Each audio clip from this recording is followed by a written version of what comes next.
Okay. Where's my gavel? All right. The committee will come to order. Without objection, the chair is authorized to declare a recess of the committee at any time. And without objection, pursuant to the motion by Mr. Sessions, Representatives Fallon, Cloud, and Roy shall be permitted to join the hearing and be recognized for the purpose of questioning witnesses. Welcome, Mr. Roy. We're here today to talk about the voting bills that are currently pending in the Texas legislature and how those bills are related to other voter suppression proposals in states across the country, specifically targeting voters of color and other vulnerable communities. While we're lucky to have Texas legislators joining us today who are on the front lines of the fight to defend voting rights in their state, I also wanted to make sure that we had the opportunity to hear from Texas voters who are affected by this potential legislation. Let's take a moment to listen to some public testimony given by a few of those voters during hearings on these bills earlier this year. My name is Alexander Montalvo from Fort Worth, Texas, and I'm here representing myself and a member of Indivisible Tex Ledge. We're a grassroots organization that educates and motivates Texans to vote, organize, and engage to create a Texas legislature that reflects the diversity of Texas. Banning public officials from taking proactive steps to ensure Texans get mail-in ballots is voter suppression, plain and simple. Banning drive-through voting and options for 24-hour and late-night voting are also voter suppression. I think of my 70-year-old father who served in the Army and Reserves not being able to use any of these three options. Being able to vote by mail, drive-through, or at an earlier or later time to ensure the lack of a line are important for him and others to have in our state. My name is Amatula Contractor, and I'm here to ask you all to oppose HB 3. I live in Harris County, and I wanted to share a personal experience with the voting in the 2020 general election. I voted at midnight at a 24-hour polling location, which is a measure that this bill seeks to restrict, and I cannot understand why.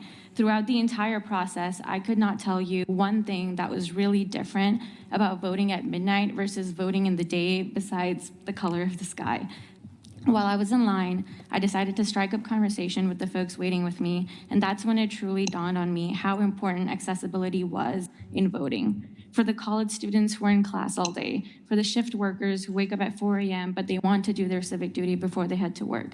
Voting accessibility is essential to our democracy, and the undue burdens on voting that this bill seeks to place on we the people, and specifically we the people of color, means that our lawmakers are deliberately trying to keep this democracy from working for all of us.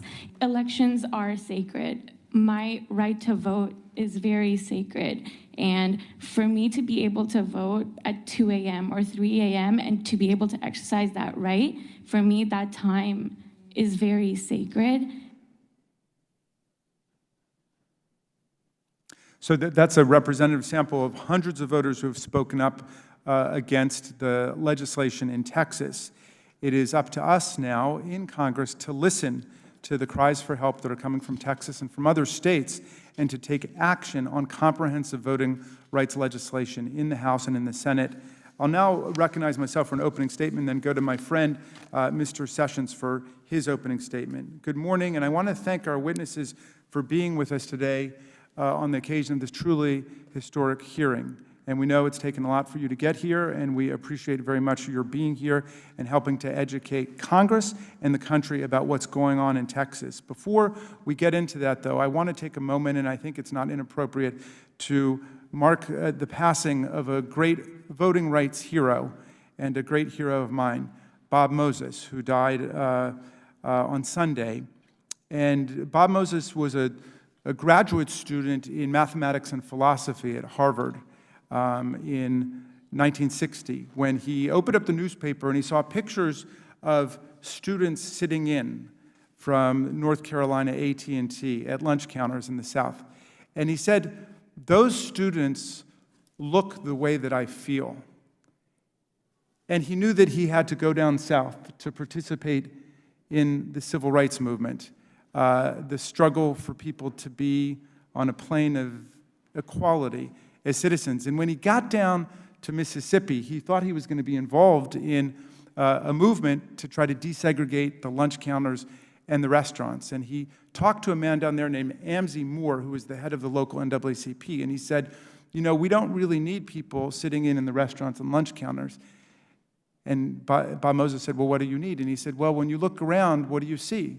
And he said, I see beautiful terrain and trees and people. And he said, this is a congressional district that is 2/3 African American, and less than 1% of the black people down here are registered to vote because of the grandfather clauses and the literacy tests and the poll taxes. And the local Democratic Party, a racist party structure, has excluded African Americans from voting. And that's what launched Bob Moses on his crusade with the Student Nonviolent Coordinating Committee to desegregate Mississippi and Alabama and the rest of the South and the country. And it was that struggle that gave us the phrase, one person, one vote. Each person has a right to vote. And of course, the Student Nonviolent Coordinating Committee organized people to register at great personal risk. Bob Moses was nearly killed several times by Klansmen, by sheriffs, by people who came to attack him. Of course, Schwerner, Cheney, and Goodman were killed during the Freedom Summer that SNCC organized. But Bob Moses never gave up the struggle for people, for people's voting rights, and went on also to create the Algebra Project, saying that the right to know mathematics is also a fundamental civil right in our country. So I wanted to note that and observe that, and I wanted to start on a bipartisan note, that the struggle for the right to vote has been a struggle against all political parties in our history, and nobody has clean hands here when you look at it historically. The question is whether we are willing to commit ourselves to a struggle that extends the right to vote for everyone. It's not a partisan question. It's a question about small d democracy for everybody. So earlier this year, legislators in Texas unveiled perhaps the most aggressive set of proposals for voting restrictions anywhere in the country, 65 different anti-voter bills, dramatic restrictions on mail-in voting, vastly increased criminal liability for people who help their family or their friends to vote or bring their ballots to the mailbox, increasingly stringent voter ID requirements, and more criminalization of what goes on in the polling place, enhanced protections for partisan poll workers who set out to intimidate voters, and additional limits on how election officials encourage voters to participate. At one point, and somebody's going to have to explain this to me, it's made a crime to encourage people to vote. I think if I'm reading this proposal correctly, they make it a crime to encourage people to vote. I don't see how that possibly can square with the First Amendment of the United States. I openly encourage people to vote all over the country and in Texas right now. Can that actually be a crime, to do it either on TV or in the social media or in person, talking to people, encouraging them to vote? There was even, I think in the first draft of this legislation, an effort to restrict early voting hours on Sunday, a clear attempt, at least as it was read in Texas, to undercut and hamstring black churches, which ran souls to the polls turnout operations. All of this is taking place despite zero evidence of mass voter fraud in Texas. None of it. Lots of invocations of integrity of the ballot, purity of the ballot. Well, those are code words that go back centuries now. I mean, some people see impurity of the ballot when they see people they don't like voting. So we want to get to the bottom of that. Is there widespread voter fraud in Texas that this is responding to, or is something else going on? One thing I read about was that a Texas legislator introduced just this month a bill calling for a forensic audit of the state's 2020 results, but only in large counties won by President Biden. And when asked why he had not included all the counties in Texas, he said, quote, what's the point? I mean, all the small counties are red. How can that be consistent with our bipartisan, I'll go beyond that, partisan commitment for everybody to have the right to vote unimpeded without jumping through all of these hoops? Democratic state representatives in Texas, including our witnesses today, organized a walkout in May to deny Republicans a quorum at the end of their session, preventing passage of the voting bill that would strip their constituents of access to the ballot. In response, Governor Abbott convened a special session on July 8th to pass this sweeping, draconian new election overhaul. Democrats once again denied the legislature a quorum, this time by coming here, petitioning the U.S. Congress for a redress of grievances, demanding the attention of a country that is committed to fairness in voting, to come to urge us to protect their voting rights. And they've done this at great personal cost, at great personal risk, by leaving their families behind. And I, for one, salute them for their courage in being here today. But blocking a quorum is not a permanent solution to the problem of efforts to disenfranchise people and suppress the vote in America. They're here to ask us to act, and we must pass the For the People Act and the John Lewis Voting Rights Act. The cost of inaction will be devastating for our democracy. The voting restrictions in Texas will strike at the heart of democracy in that great state. Restrictions on voter assistance will potentially criminalize normal interactions between friends and family members who may require assistance to cast a ballot because they're not proficient in English, because they need a ride to the polls. It could have devastating consequences, especially in the Latino community. You cannot out-organize a law that criminalizes you for trying to help your grandmother vote. Limits on what local election officials can do to prevent intimidation by partisan poll workers will also leave minority voters vulnerable. Just last year, leaked video showed GOP Texas officials aim to organize election integrity brigades of 10,000 largely white poll watchers to monitor communities of color in Houston. Imagine how many brigades there will be once poll workers have, as the ACLU of Texas puts it, a one-time get-out-of-jail-free card for voter intimidation. Because there's a remarkable provision, I've never seen anything like it, in this legislation which says that a partisan poll worker cannot be removed from the polls until they've already been warned once for violating the law. So they get one free bite at the apple to violate the law, and I do want to ask the witnesses about that. Finally, this bill prohibits reforms that were successfully implemented last year by Harris County, such as drive-through voting and 24-hour voting, that were mainly utilized by African American and Latino voters. The Texas Civil Rights Project estimates that over half of all ballots cast using those methods were cast by voters of color. So this zealous pursuit of a massive draconian crackdown on voting is now a national crisis. According to the Brennan Center, 18 states have enacted 30 laws restricting voting rights so far this year. More are on the way. Congress has to act. We have a responsibility to guarantee the people of the United States a Republican form of government. And I'm sorry, my dear friends, that's not a capital R Republican, it's a small r. It's a Republican form of government, a representative form of government where everyone can vote and participate. And they can choose Republicans or Democrats or Libertarians or Independents, whatever else. But the point is, the people get to decide. We don't get to micromanage and gerrymander the electorate. We have to fight back against this new campaign for voter suppression, sparked by the big lie, the same big lie which brought chaos and violence down on this institution and this Capitol just 6 months ago. And for anyone who has not watched our valiant police officers describe what took place on that day, I beseech you to do so. Regardless of what you think your views are now, I beg you to go and watch what they went through as they were assaulted with baseball bats, steel pipes, flag poles, bear spray, mace, for 4 or 5 hours defending our democracy.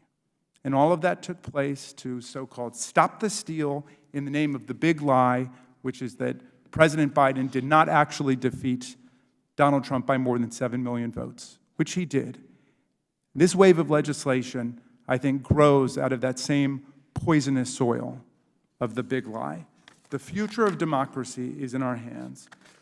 So with that, I offer my friend, Mr. Sessions, the time that he needs to make his opening statement, and then we will go to our witnesses. Mr. Sessions. Mr. Chairman, thank you very much. Mr. Chairman, I'd like to ask unanimous consent that because this is a hearing specifically about Texas, I'd like to ask unanimous consent to have Governor Greg Abbott's order about that special session entered into the record. Without any objection at all. Thank you very much, Mr. Chairman. Mr. Chairman, the work of the state of Texas is very important, and the people of the state of Texas have duly qualified and elected individuals who would represent them. It has become a common cited effort that people, when they know they do not have the votes, to leave, to walk out, to not participate. And I don't know where all this came about, but I know that here in Washington, D.C., we do not have the votes to win any single vote, so to speak. None. But Republicans don't walk out. We don't go and accuse people of things just because we are losing. And I would suggest to you that what is happening today in Texas is the rights of all Texans are being withheld because members of the Democratic Party, who are members of the state House, choose not to be a part of it. So the question is, what is some of this that's being withheld? Well, one of them is the election integrity bill. We're going to talk about that election integrity bill in detail. And I think that anyone that listening to this will recognize that the strength of any majority or member of that body to bring forth a bill that they believe would be important is important. Whether it's complete or not, that process would involve each of the members who would be here to offer amendments to that to change it.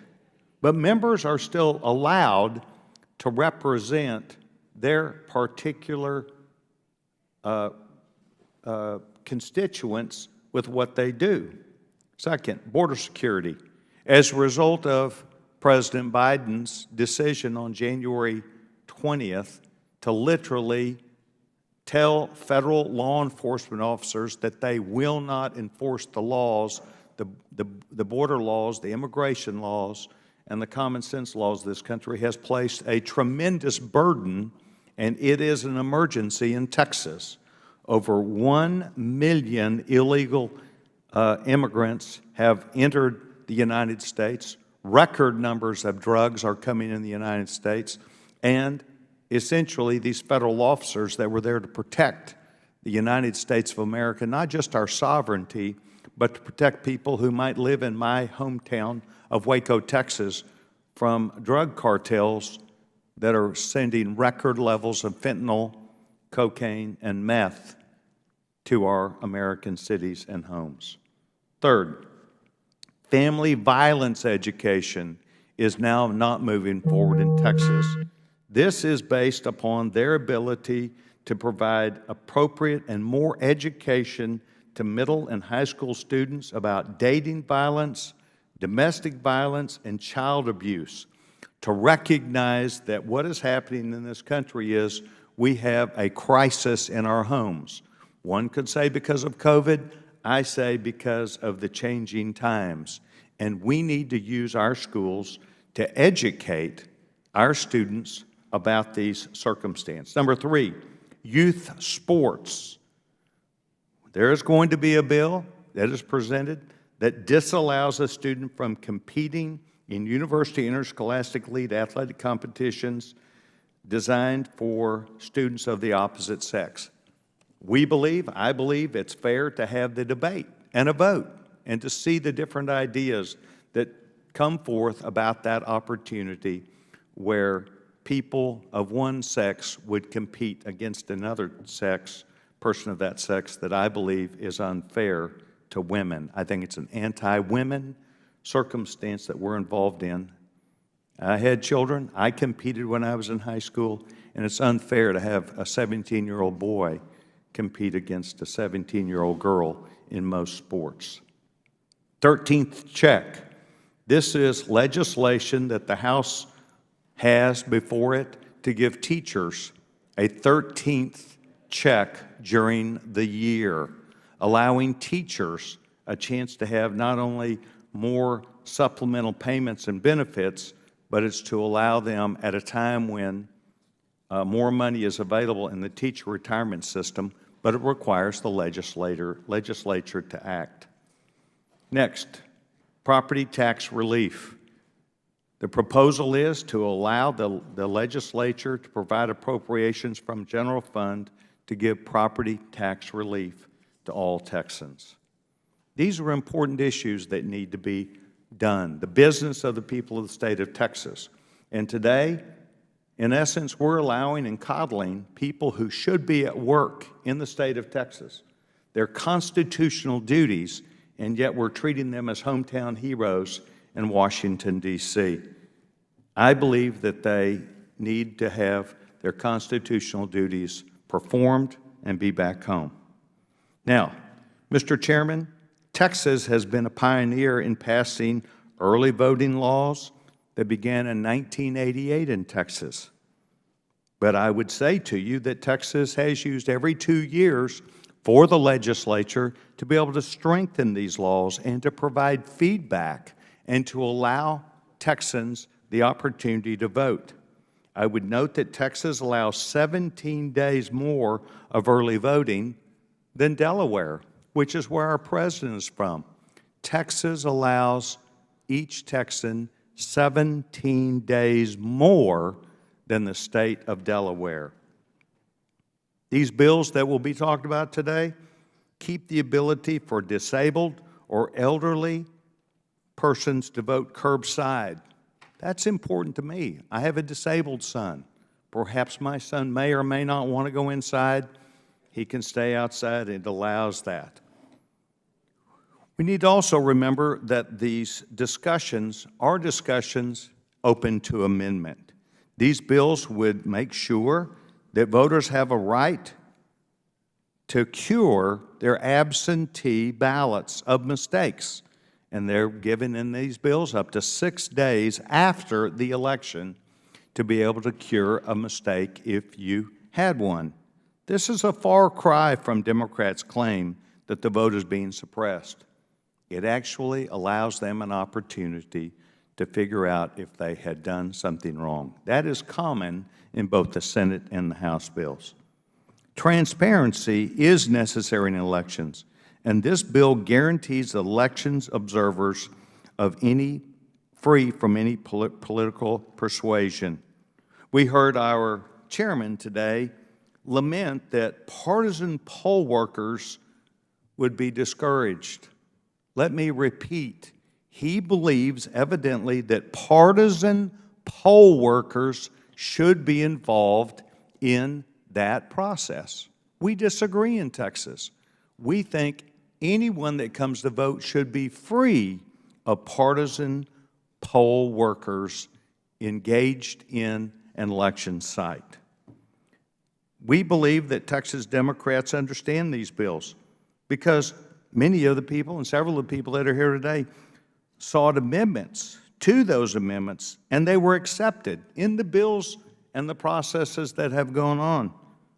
One member has been a member of the legislature for a number of years and no doubt knows that the laws of Texas that are updated every 2 years are done in the best interest of all Texans. But rather than continuing the debate, they broke quorum and they're trying to paralyze this progress that would be made on behalf of all Texans. Mr. Chairman, I hope today that the testimony that we are going to offer today from a State Representative Clarity, in particular, will allow those elected representatives who are Republicans in Texas a chance to set the record straight about not only what is in these bills, but the need to make sure that Texas works together and passes these laws for the benefit of all Texans. I yield back my time. Mr. Sessions, thank you so much. We have two other opening statements. We have the chair of the Committee on Oversight and Reform, Ms. Maloney, and she is now recognized for her opening statement. Okay. Thank you, Chairman Raskin, for convening today's urgent and vital hearing. I want to thank you for your leadership on this issue and your enduring commitment to the legacy of our late Chairman, Elijah Cummings, and our late colleague, Representative John Lewis, who both fought tirelessly to protect Americans' right to vote. This is a historic hearing, not just because of our distinguished witnesses, but because of the brave actions they took to defend the rights of Texans against one of the most aggressive attempts at voter suppression we have seen anywhere in the country. Now more than ever, we must follow their example to ensure that these shameful attacks on the right to vote do not succeed. We must fight to fulfill the American promise that voters choose their elected representatives rather than politicians picking their own voters. When it comes to restricting the right to vote, our nation has an ugly past. Historical voter suppression measures included threats of lynching, poll taxes, and literacy tests. Today, Texas remains the hardest state in the entire country for Americans to vote. Texans has repeatedly refused to implement reforms that would support greater voter engagement. In 2013, the Supreme Court's decision in Shelby County versus Holder blocked the Department of Justice from overseeing elections in places that historically discouraged and suppressed the votes of Black, Latino, and other communities of color. Since that decision, Texas has renewed its voter suppression with a vengeance. It has closed 750 polling sites, including 452 polling sites in counties with the largest increases in Black, Latino voters and more than any other state in the union. Now, Texan Republicans are trying to add new restrictions to voting. Let's be clear about these bills, what they are and what they are not. These bills are not an effort to make voting in Texas more secure. These bills are part of a racist campaign to decide who gets the right to vote. These bills takes power and choice away from the people of Texas and let the politicians decide who their voters are. Simply put, these bills are an attack on voters and on the rights guaranteed by the Constitution. But there is a solution. Congress must act. Congress must pass the For the People Act, which would end institutional barriers to voting and ensure all eligible voters can register and cast their ballot. Congress also must pass the John Lewis Voting Rights Act to restore and strengthen the landmark Voting Rights Act. We must seize this moment to restore the vision of America as a nation of rights, where government derives its power from the people, not the other way around. Representative Thompson, Representative Collier, Representative Bernal, thank you for your bravery and fearless commitment to protecting voting rights. To our other witnesses, thank you for being here today. I thank my colleagues and I yield back. Thank you so much, Chairman Maloney. Before I recognize Mr. Comer, I'm going to ask unanimous consent to waive on for the purposes of questioning only Mr. Vesey and Mr. Sarbanes. And without objection, we will waive them on. And I now get to recognize the ranking member of the full Oversight Committee, Mr. Comer. Thank you, Chairman. The hearing title today claims there's an assault on voting rights in Texas, which would be very troubling if it were true, but it isn't.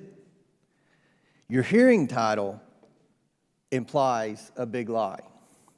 Today, Democrats are holding a hearing meant to convince us of the necessity of their bill, H.R. 1, that would federalize elections across this country, funnel taxpayer money to politicians, and prevent common sense and popular integrity measures such as voter ID. Once again, Democrats are engaging in spectacle over substance while conducting no real oversight. There are multiple ongoing crises in our country that need to be addressed. Americans are suffering as a result of President Biden's inflation, border, and crime crises. We have asked repeatedly for a hearing on President Biden's border crisis, including the welfare of migrant children who have been held past the legal time frame in crowded facilities in the middle of a pandemic. Yet Democrats have held no hearings, nor have called on Biden administration officials to answer pressing questions about the gross mismanagement at the southern border. We've also called for hearings on other areas of waste, fraud, abuse, and mismanagement in the federal government, our committee's core mission. But Democrats have ignored these requests. Because federal bureaucrats have not returned to the workplace, veterans have waited for almost a year, for their records from the National Archives and Records Administration. This massive backlog is delaying the benefits to which they are entitled, yet no hearings from this committee. Hundreds of billions in pandemic unemployment relief have been stolen by international crime organizations. Again, there's been no hearing to understand how U.S. taxpayer dollars were so badly managed or the damage it caused to our national security. No wonder the Democrats in this committee received an F in congressional oversight by the Lugar Center. Americans deserve better. Instead of conducting real oversight, Democrats are holding a hearing to celebrate their theatrical exit of over 50 Texas Democrat legislators from their state to prevent debate on legislation they simply don't like. These Democrats fled Texas and paralyzed the Texas House, which cannot proceed with debate or voting legislation important to Texans, including voting integrity measures. During their super spreader stunt, Democrats flew to D.C. in 2 private charter jets, stayed in downtown hotels, met with the Vice President, the Speaker, and other congressional leaders. They spread COVID-19 all over D.C. and made sure to share their vacation experience all over social media to fundraise for their campaign and expenses. Unfortunately, this stunt likely pushed D.C. into the substantial spread zone, and we know what that will mean for our children. No in-person school as Democrats continue their quest to command and control our lives. If these Democrats actually cared about voting rights, they would care about the right of Texans to have their voice heard through their duly elected representatives. Their childish theatrics prevented the entire state legislature from debating and voting on important matters during the special session. Their actions have disenfranchised all voters throughout the state of Texas. The Texas bills being debated provide common sense voting integrity measures such as extending a simple voter ID requirement to absentee ballots and standardizing and expanding early voting access. Unfortunately, because Texas Democrats fled their state for Washington, that process cannot proceed as designed. I hope our committee will see the light in this partisan charade and start conducting real oversight. The American people are counting on us to safeguard their government from waste, fraud, abuse, and mismanagement. That's the reason this committee exists. Thank you, Mr. Chairman, and I yield back. Thank you very much, Mr. Comer, for your opening statement. And I do want to remind the committee members we're operating under the rules and guidance of the Capitol Physician, which is please have your masks on when you're not speaking. Thank you, Mr. Comer, for demonstrating good public health manners there. And members will not be recognized if they're not wearing their masks when they're not speaking. It's now my great privilege and honor to introduce our witnesses today. Our first witness is the Honorable Synfronia Thompson, Texas State Representative and member of the Select Committee on Constitutional Rights and Remedies of the Texas Legislature. Then we will hear from Nina Perales, who's Vice President of Litigation at the Mexican-American Legal Defense and Educational Fund. Next, we'll hear from the Honorable Nicole Collier, Texas State Representative and Chair of the Texas Legislative Black Caucus. Next, we'll hear from the Honorable Travis Clardy, who's a representative in the Texas State Legislature. And finally, we'll hear from the Honorable Diego Bernal, Texas State Representative and member of the Mexican-American Legislative Conference. The witnesses will please rise or be unmuted so we can swear them all in. Wherever you are, please raise your right hands. Do you swear or affirm that the testimony you're about to give us is the truth, the whole truth, and nothing but the truth, so help you God? I do. I do. Let the record demonstrate that the witnesses all answered in the affirmative. Thank you very much. Without objection, your written statements will be made part of the record. With that, Representative Thompson, you are now recognized for your testimony. Before you begin, I want to recognize also the presence of our distinguished colleague from Texas, Ms. Lizzie Fletcher from Houston. Representative Thompson, you're recognized for your 5 minutes. Thank you, Chairman Raskin and Ranking Member Sessions. We were honored to see our colleagues from Texas. Pete Sessions, it's always good to see you. Chippewa came over early, and we had an opportunity to chat with him for a moment. And of course, we are happy to see the new freshman colleague up here, Pat Fallon. We miss him in Texas, but we know he's doing a good job up here. Mr. Chairman, I was sitting there listening to the comments, opening statements that was made, and I had to take a step back and kind of look at the history that I have been able to perceive in Texas, but it is very difficult for me to look at the history or the progress that maybe African Americans may have made in this country without looking back at the struggles that we have gone through and the struggles that we keep going through. I can understand the position of some of the person who has spoke earlier because they have been a part of the privileged society that I have never been a part of. What I have been concerned about listening to them is their inability to be able to stand in other people's shoes and recognize that the rights that they take for granted to vote in this country, even though we're Americans, we don't all share those same rights. I just want to just digress a minute, if I can. I'm in my 25th session of the legislature, and I have been privileged to represent persons in my district. And one of the members said, well, you shouldn't be here. You should be back in Texas doing this and doing that and those sort of things. And I listened carefully. I'm here because this is the seat of democracy, and my people who I represent has a right to be able to vote unabridged, just like all of you. You may not want to recognize it, but we're supposed to have those rights. That's why I'm here. I'm here fighting for them, and I have the right to fight for them. And someday I'm hoping that I don't have to keep fighting this fight, and my grandchildren and my grandchildren's children will not have to keep repeating these struggles. I was born in Texas, and I can tell you, just from my testimony as a child, my grandmother used to work and earn $2 a week working for the privilege. And out of those $2 a week, she used to save pennies and nickels to be able to buy a poll tax. The poll tax, as you know, was created to give people an opportunity to invest in public education support. But if you were white, the grandfather clause took care of you. You didn't have to pay the poll taxes. But my grandmother was African American, and she had to pay those poll taxes. And to pay $1.25, it was difficult to save money. My grandfather couldn't afford to buy poll taxes because they both couldn't afford to have poll taxes. It was too costly. She had to ride a bus to get to the poll tax, a place for colored people to go and vote.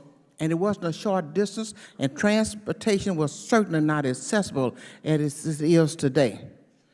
I can tell you, when I first voted 60-some years ago, I had to buy a poll tax. And they did not exempt me as they did others. And Texas has had a poll tax, and we did not get rid of our poll tax until 1966, even though the law had been passed.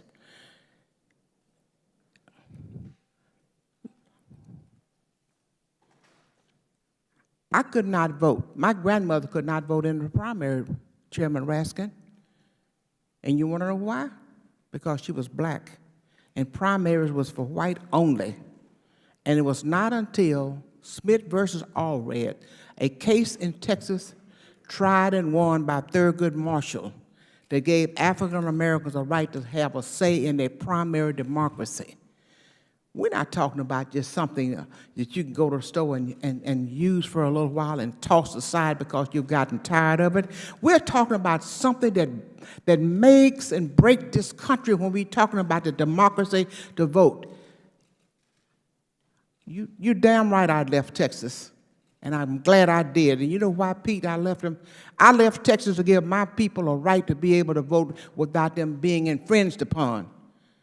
I had a chance to vote during 2010 and 2012. When poll watchers came to my precinct where I vote personally, let me tell you the chilling effect of that.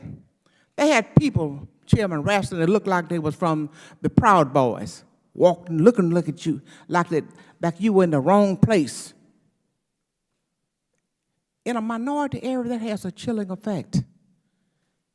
That chilling effect is depression of voting. I don't know what you call intimidation, but intimidation by any other name is still intimidation. It's intimidating, and the word gets out that these people are at your polls looking at you like they want to arrest you, keep you from voting. And people, as a result of that, do not go and cast their vote. I am the voice of my constituents. And if I had to walk to Washington, D.C. to get you to hear what I had to say, to fight for my constituents, I use any means necessary to get my point over. I meet with anyone that they allow me to talk to them about preserving and protecting the rights of my constituents to be able to have a say in their democracy. The governor's own Secretary of State said this: 2020 elections was the most transparent and secure elections. Now, she is not there anymore, but that was his Secretary of State. Thank you very much for your testimony, Representative Thompson. I look forward to our questioning. Before I go to Representative Collier, I just want to recognize the arrival of Representative Mark Veazey from Texas, who's with us too. So welcome. Representative Collier, you're now recognized for your 5 minutes.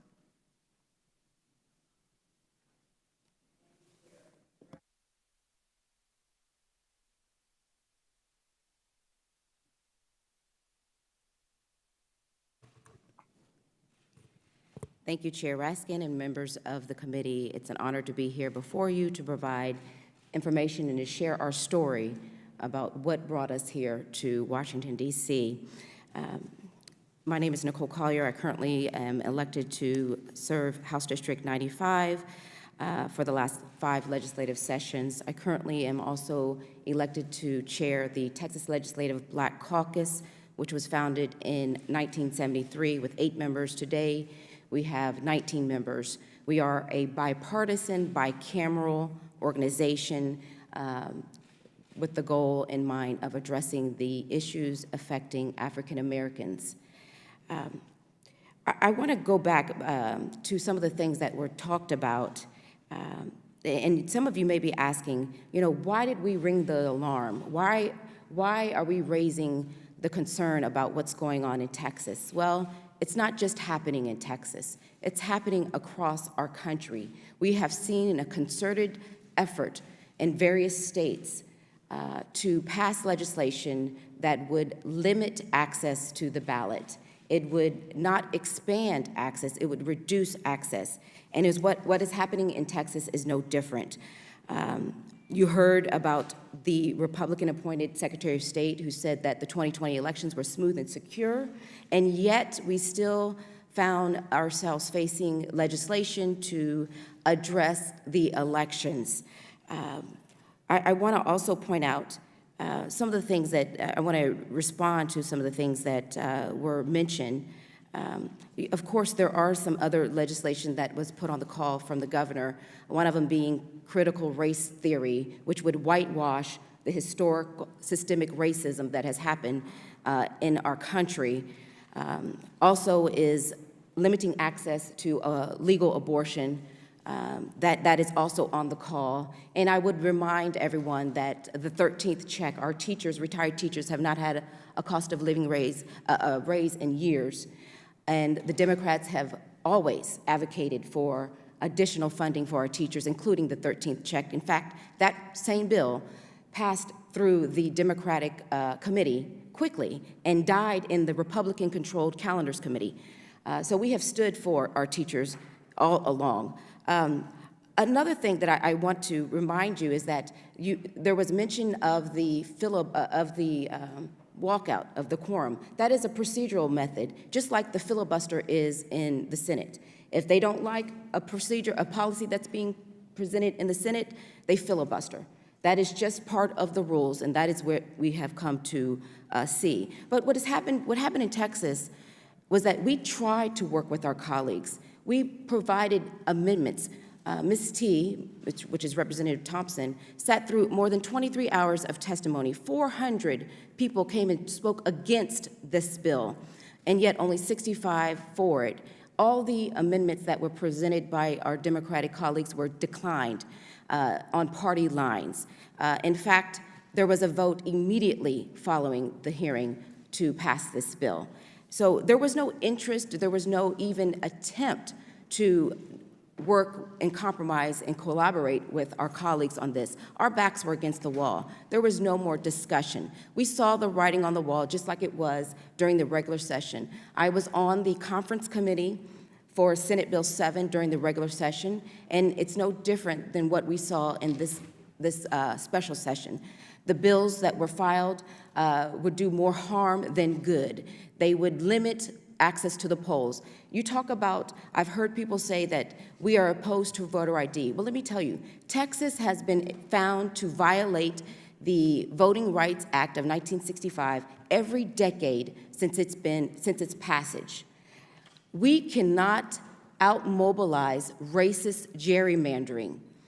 And when you talk about having somebody represent the interests of the people, it only reflects the racist gerrymandering that has been taking place in Texas.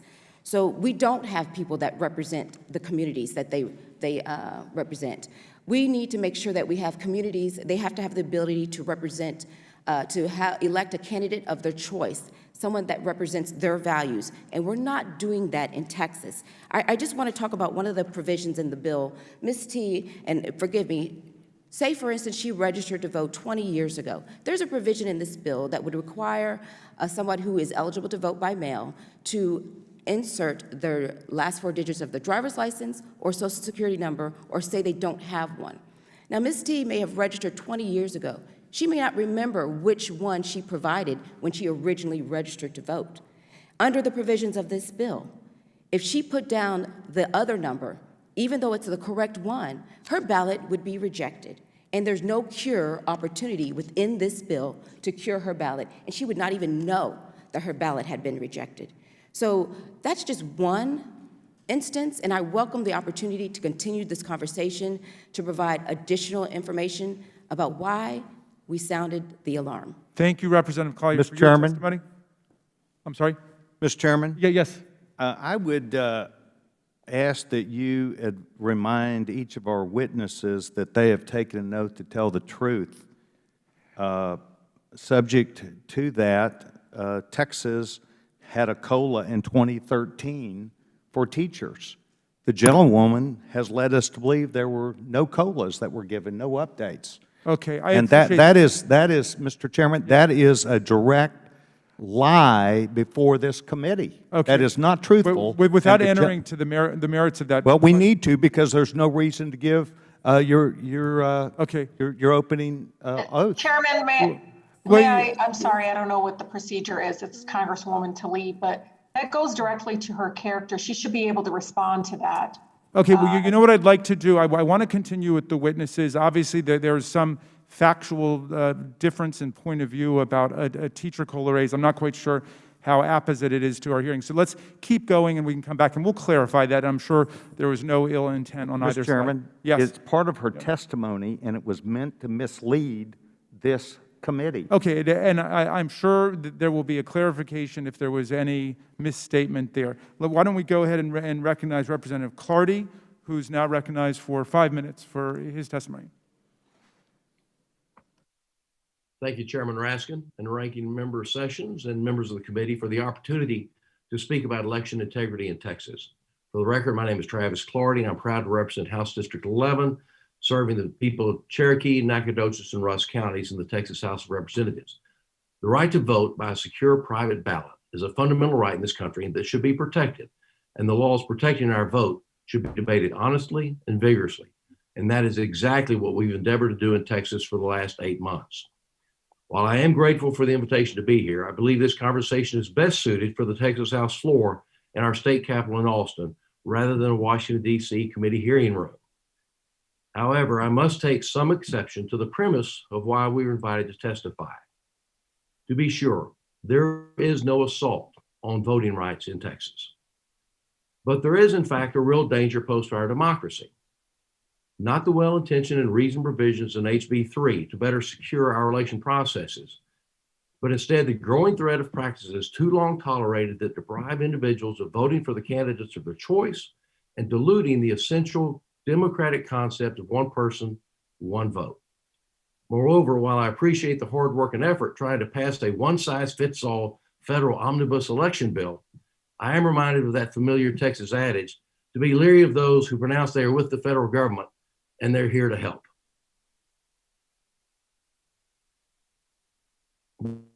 Texas has on her books a very strong and effective set of election laws and a dedicated group of election professionals that I believe can and should be the envy of every state in the union.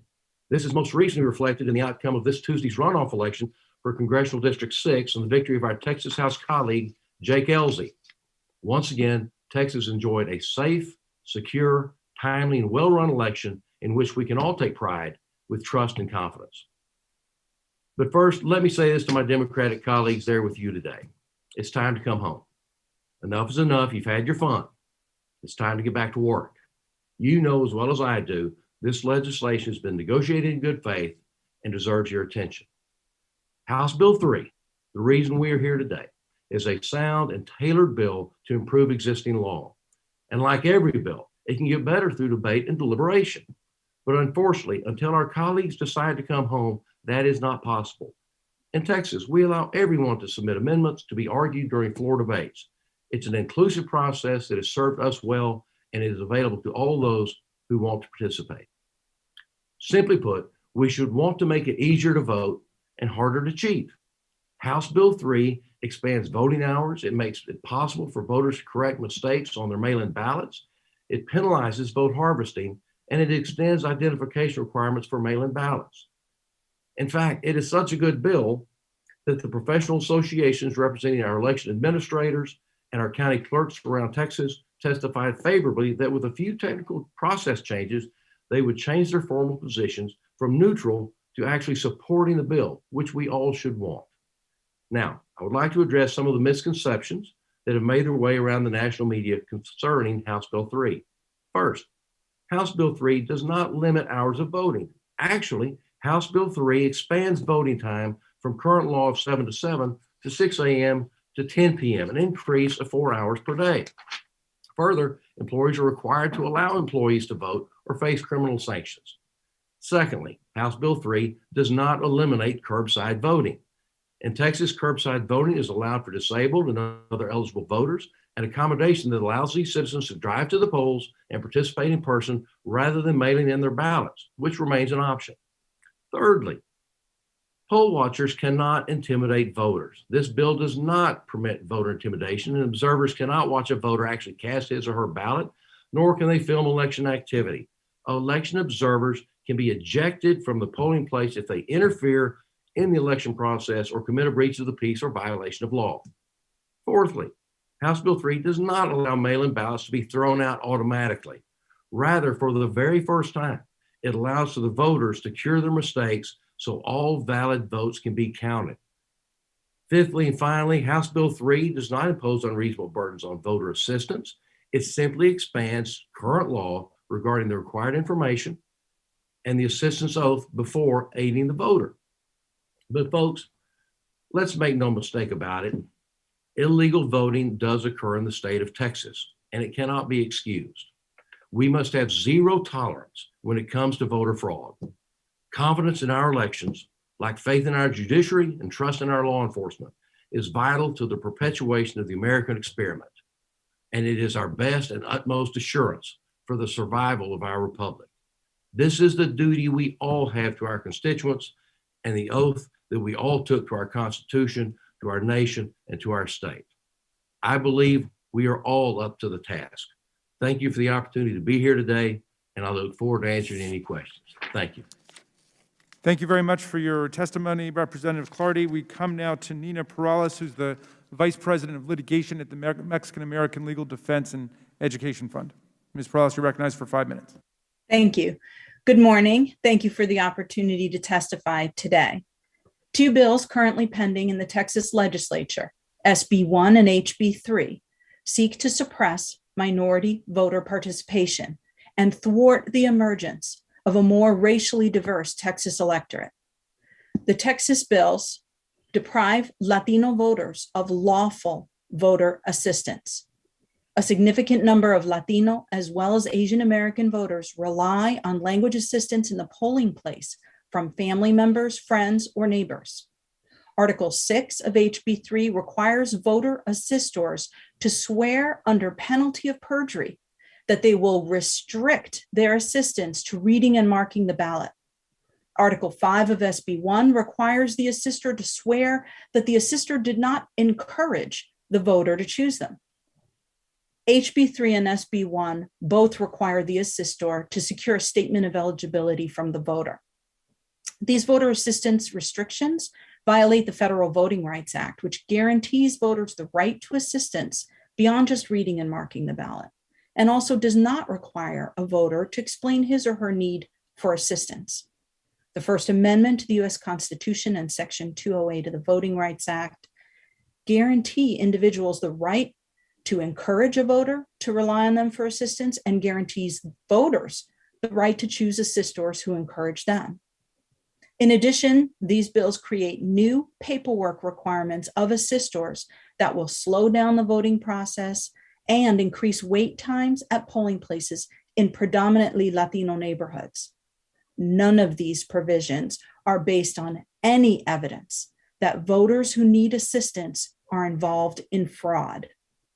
Second, the Texas bills invite voter intimidation by poll watchers. Section 3 of SB 1 and Section 4 of HB 3 strip voters of the protections of privacy and security in the polling place and invite vigilantism by poll watchers. The bills empower poll watchers to roam around the polling place and stand close to voters while they are voting. At the same time, the bills punish polling place officials with up to a year in jail and a $4,000 fine for refusing to accept a watcher, even when the poll worker is concerned that the watcher is disruptive. Poll workers face the same penalties for positioning themselves to protect a voter from a watcher who is trying to intimidate that voter. Section 4 of HB 3 prohibits election officers from removing disruptive or even violent poll watchers unless the poll watchers commit a second infraction. This means poll watchers can scream, yell, physically impede, frighten, or drive off voters and must still be allowed to remain in the polling place unless they were previously warned and commit a violation again. These provisions ensure that not only will voters be intimidated by unrestrained poll watchers, but election officials will also be intimidated by the threat of severe penalties for stepping in and trying to protect voters from poll watcher interference. Latino voters in Texas have borne the brunt of more than a century of voter intimidation at the polls. There is every reason to believe that removing security measures inside polling places will result in more intimidation of Latino voters. Third, the Texas bills continue historic as well as recent racial discrimination in voting. Section 1.04 of Senate Bill 1, which was amended out of the bill after Maldif's public testimony, created a voter purge surgically aimed at disenfranchising naturalized U.S. citizen voters. This was the same voter purge launched by Texas against 98,000 voters in 2019 and blocked by a federal court order. Texas settled that case and agreed not to use this policy again, but SB 1 brought it back with the same predictable result of excluding primarily was only the latest in a long. The U.S. Supreme Court in 2000. Quote, Texas has a long, well-documented history of discrimination that has touched upon the rights of African Americans and Hispanics to register, to vote, or to participate otherwise in the electoral process, unquote. That case has since been followed by a U.S. Supreme Court ruling in 2018 that Texas had again discriminated against Latino voters. SB 1 and HB 3 are part of this recent and older history of racial discrimination and reflect a continued effort by Texas officials to suppress minority political participation. Thank you for your time, and I'm happy to answer any questions of the committee.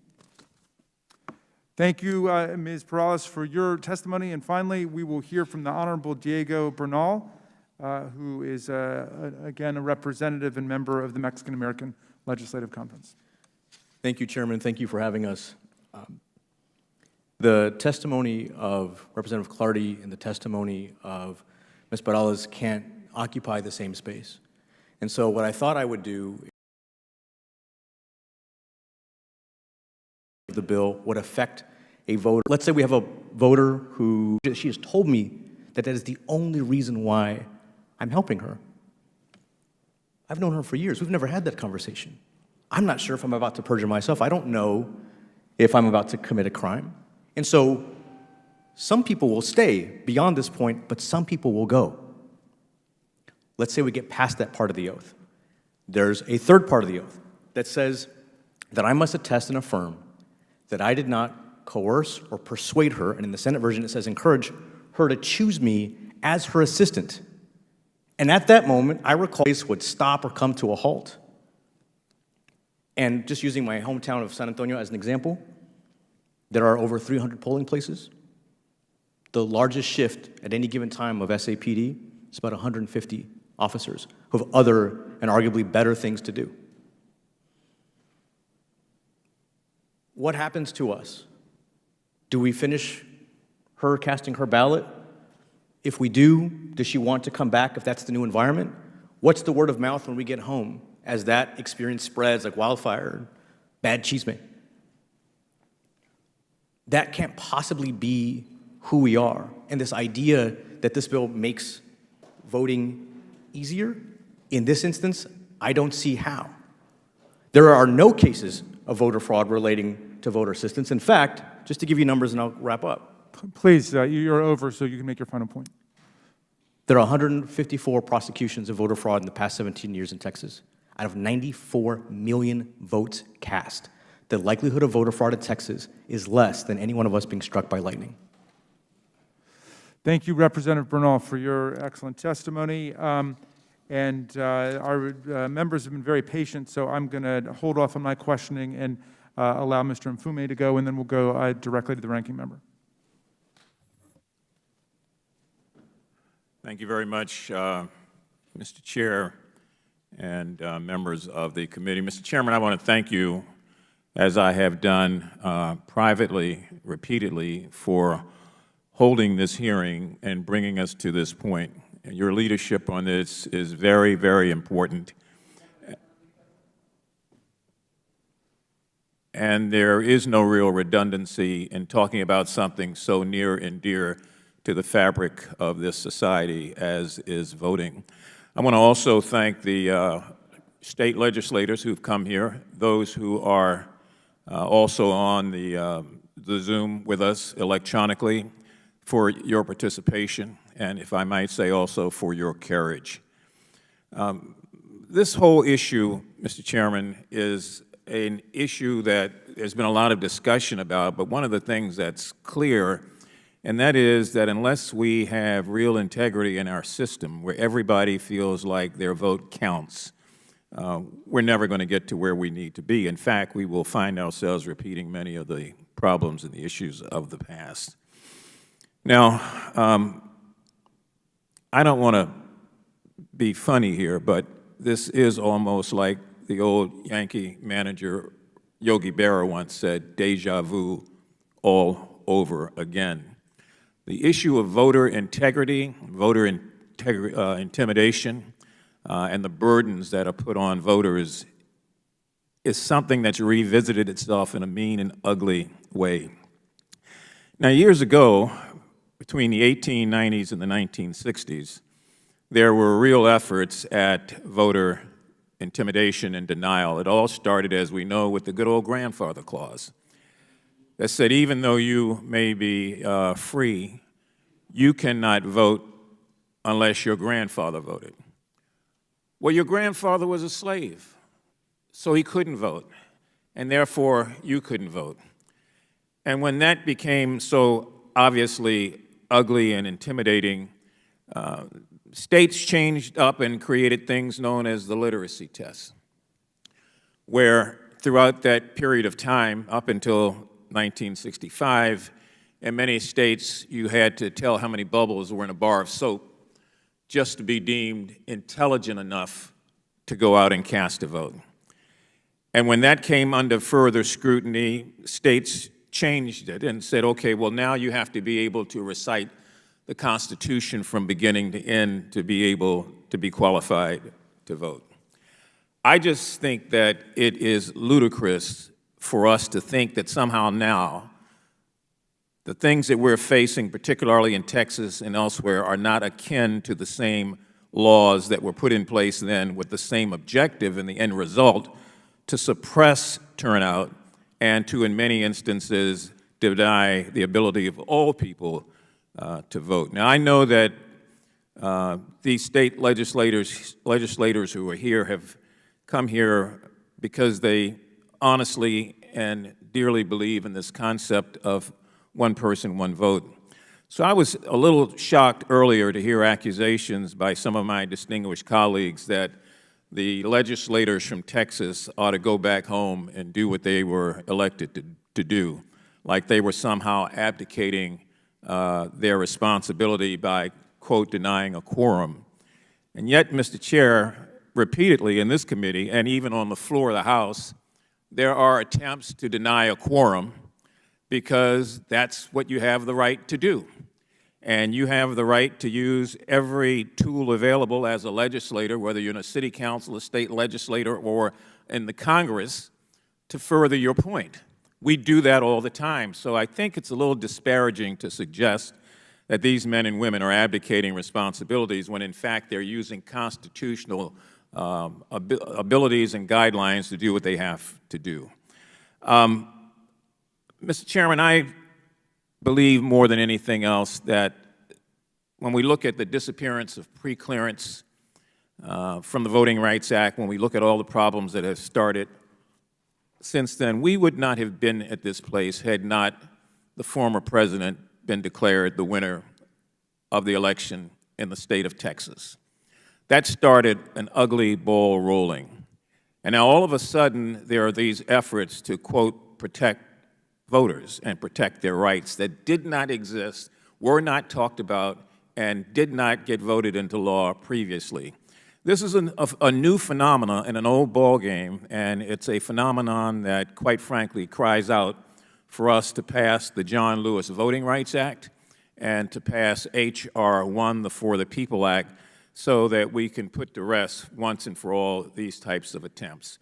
I've exhausted my time, Mr. Chair. I, again, want to commend you. I want to commend the legislators and want to remind my colleagues that as legislators, we have every right to use what's in the Constitution that we're governed by to advance our cause, even if it means denying a quorum. And I yield back, Mr. Congressman Mfume, thank you for your excellent remarks, and I turn it over now to my friend, the ranking member, Mr. Sessions, for his time for questioning.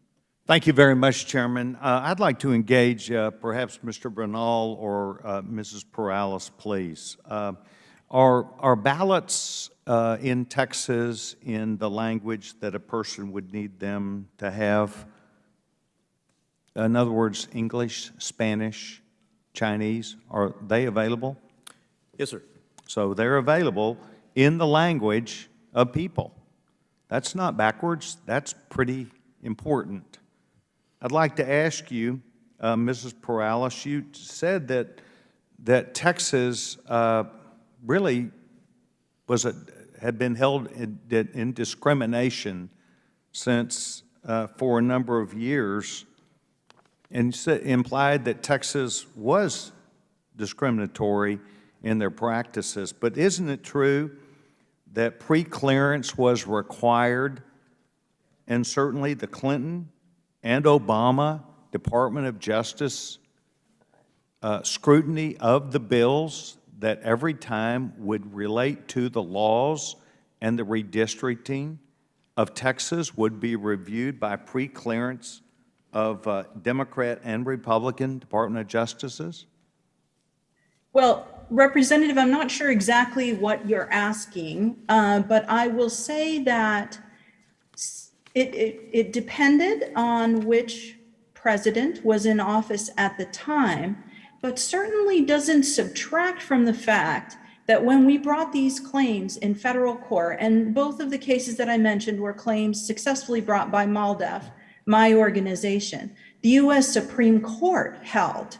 That's not some administrative review by an agency. The U.S. Supreme Court held that Texas had, in its laws, discriminated against Latino voters. I'd like to add an answer to the one that was provided. What year by was that, ma'am?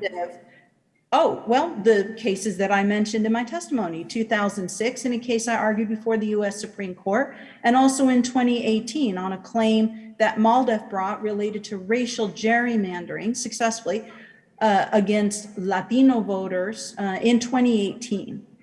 The answer that Representative Bernal provided earlier needs to have something added to it, which is that although Texas is forced by federal law to provide bilingual ballots, Section 208 of the Voting Rights Act requires a broader scope of assistance. And the Fifth Circuit tells us that in the case Organization of Chinese Americans. A bilingual ballot is not enough, Representative, and the courts have told us that.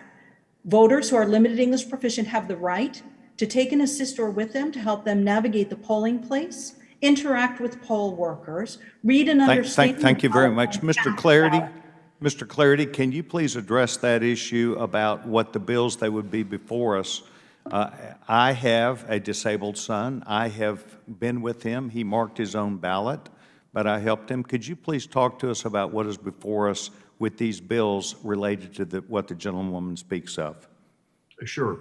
In Texas, I think we have, and I'll use this word in its truest sense, I think very liberal laws as it relates to the disabled or people to be able to vote. So in the instance of your son, we have curbside voting. It'll be available throughout the state, all of our 254 counties, where they can drive up and an election official come out and help assist and provide that ballot and help those people who are eligible for curbside voting to be able to vote. I think that's been our law for some time. Likewise, those individuals are available. They have the right, unlike most other states, I think, in the union, to cast a mail-in ballot.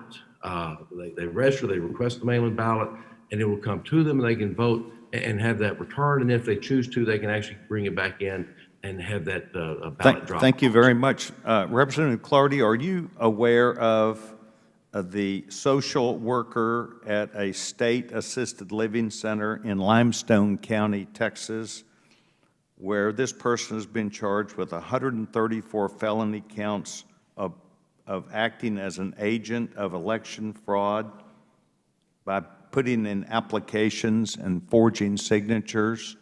Are you aware of that, sir? And would this be addressed in the new law? This happened in November of 2020. Congressman Sessions, I'm not familiar with the specifics of that case. And again, as you know, it's really inappropriate for us to comment on pending matters, but I can tell you that in addition to that case, there's another pending, there's 50 cases pending right now. And that's just from the Office of Attorney General that have hundreds and hundreds of counts that exist. There's another approaching 400 cases that are being investigated. Those 50 cases I mentioned, those have been presented to a grand jury and they've been true billed and indictments have issued. There's a case just north of me in Greg. Thank you very much, sir. Mr. Chairman, I'd ask unanimous consent to engage in the record and place in the record these 400-some cases that are being presently handled in the state of Texas for voter fraud. Great, without any objection at all, under the Thank you. the current voting fraud statute. I now would invite Debbie Wasserman Schultz for her 5 minutes of questioning. Thank you. Thank you so much, Mr. Chairman. Similar to what we see now in Texas, right after the 2020 election supervisors and Florida Governor DeSantis heaped praise on the election process. He said, quote, "The way Florida did it inspires confidence, and I think that's how elections should be run." Yet just a few months later, DeSantis changed his tune because Donald Trump was emotionally incapable of accepting the results of the 2020 election, and he needed to whip the fringe of his party into a frenzy to further his own aspirations. The result was a Florida voter suppression bill that mirrors what we see proposed in Texas, making voter registration harder, limiting voting by mail, and curbing the secure ballot drop boxes 1.5 million Floridians used in 2020. These blatantly anti-democratic bills are a solution in search of a problem, at the very least. During the pandemic, our state and nation experienced a rare expansion of ballot access. We not only allowed people to stay safe, but also gave flexibility to communities of color who too often face voting obstacles. Representative Thompson, it's so good to see you again. Harris County, home of Houston, which you represent, led the way in expanding opportunities to voting last year. So my question for you is, with all that Harris County did to make it easier for folks to vote during the pandemic, were there any resulting reports of voting irregularities that emerged later? It's for you, Ms. Thompson. I do not recall any, Debbie. Okay, I don't recall hearing any either, and so it's helpful to have you underscore that. And Representative Collier, is it fair to say that these expansions were particularly valuable to Black and Latino voters in Texas? Yes, thank you. Absolutely. We found that African Americans often have two jobs, and so being able to vote during the 24-hour period is very helpful. Being able to have drive-through voting is also helpful for those who have children. So these were mechanisms, and I'm not aware of any instances of voter fraud that have been prosecuted related to those mechanisms. Thank you. The Texas legislation that we're discussing today, my friends, would create criminal penalties for local election officials who send absentee ballot applications to all registered voters. I mean, these are the priorities of the Texas state government, which Harris County attempted to do last year before the effort was blocked by the Texas Supreme Court. In Florida, Senate Bill 90 also prohibits local and state officials. They doubled down on what was already prohibited in Florida by saying that mail ballots could not be sent to voters unless one was requested. Ms. Perales, can you explain how communities of color are particularly affected by a restriction like this on mail-in voting? Well, in Texas, we have mail-in voting available, just to be clear, for those who are disabled, can't get to the polling place, and those who are over 65. So we're talking generally among all communities about predominantly older population. I'm sorry, just to be clear, I'm asking you about a restriction on not being able to proactively, for a local official to not be able to proactively send out a ballot. Yes, and my point is that when you are an older individual, it can be particularly challenging to navigate the request of a mail ballot. A lot of folks don't have access online, and the process can be confusing. To have a local election official who can determine who is eligible, affirmatively send those applications is going to particularly benefit Black, Latino, and low-income voters. So here's the, thank you. Here's the icing on the cake of this legislation. Political parties in Texas would still be allowed to send out ballot applications, even as it's outlawed for local officials. So Ms. Perales, how do you explain the discrepancy in treatment, and wouldn't the net result make it harder to vote? And then Representative Collier, if you were designing a bill to combat voter fraud, which should be all of our goal, obviously, if there really is voter fraud, would you have started by targeting local election officials? With respect to making it more difficult to vote, yes. If somebody receives an application for ballot by mail and they want to fill it out and choose to fill it out, that is going to make voting more accessible for them. There is no reason on the face of the earth to prohibit a local election clerk who has all of the correct information from sending out ballot applications, and yet at the same time permit partisan folks within their organizations to be able to do that same mailing. Thank you. And Mr. Chairman, can Representative Collier answer before my time is turned over? Yes, and then your time is up. Thank you so Ms. much. Collier. Thank you, Mr. Chairman. I would say yes, local control is absolutely important because those individuals who are on the ground have a better grasp of what is going on in their community and can address the needs of their community.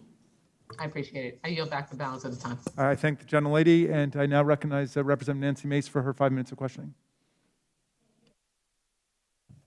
Thank you, Mr. Chairman. And I want to thank Ms. Thompson. I was a state lawmaker for 3 years before I came to Congress.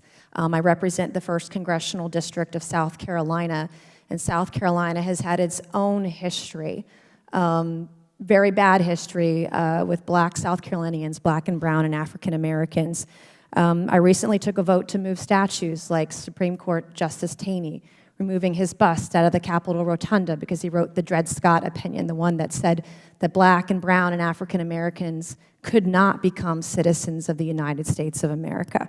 I voted to move, someone like Wade Hampton, who encouraged the murder of over 150 Black South Carolinians during his run for governor. And so I appreciate your comments about the 60s. I was not around then, but I've watched and read a lot of the history and seen the videos and seen the moments of violence against Black America. So I applaud your work on that. My understanding is you were elected in 1972 in Texas. Is that correct? That is correct. Right, and I applaud you for making history, I imagine, in Texas and being a strong voice for Black men and Black women. Coming from South Carolina, we've got voter ID. And I'm assuming Texas is the same way. Do y'all need IDs to buy alcohol when you're purchasing at the store? Yes, to be sure that you are capable of doing that. Right. Do you need an ID in Texas to buy cigarettes? You can't buy them unless you're at least 21. But do you have to show an ID to buy cigarettes? You do have to show an ID. Do you need an ID when you're getting a job and trying to get on payroll in Texas? Yes. Do you need an ID to go to the pharmacy and get a prescription in Texas? It depends on this prescription. But do you need an ID for some prescriptions in Texas? Yes. Do you need an ID to get Social Security services in Texas? You do. Do you need an ID to rent an apartment in Texas? Yes. Do you need an ID if you're going to buy a house and finance it via a mortgage in Texas? Yes. Do you need an ID in Texas if you're going to board an aircraft and fly commercial? Yes. Did you fly commercial or fly a private jet on the way to D.C.? A chartered plane. Do you have to show an ID when you fly in a private charter jet? Yes. I wouldn't know. I've never flown on one. So did you need an ID to get in the building here today? Yes. Do you need an ID in Texas to open a bank account? Yes. To cash your check if you're working. Do you know, Representative Thompson, what percentage of Blacks in Texas, Black and Brown and African Americans are registered to vote? Oh, a huge percentage. 70%. Do you know what percentage of African Americans, Black and Brown Texans have voted on average or in the last election? About 64%. Correct. Do you know how many whites are registered to vote in Texas? Far more than African Americans. 72%.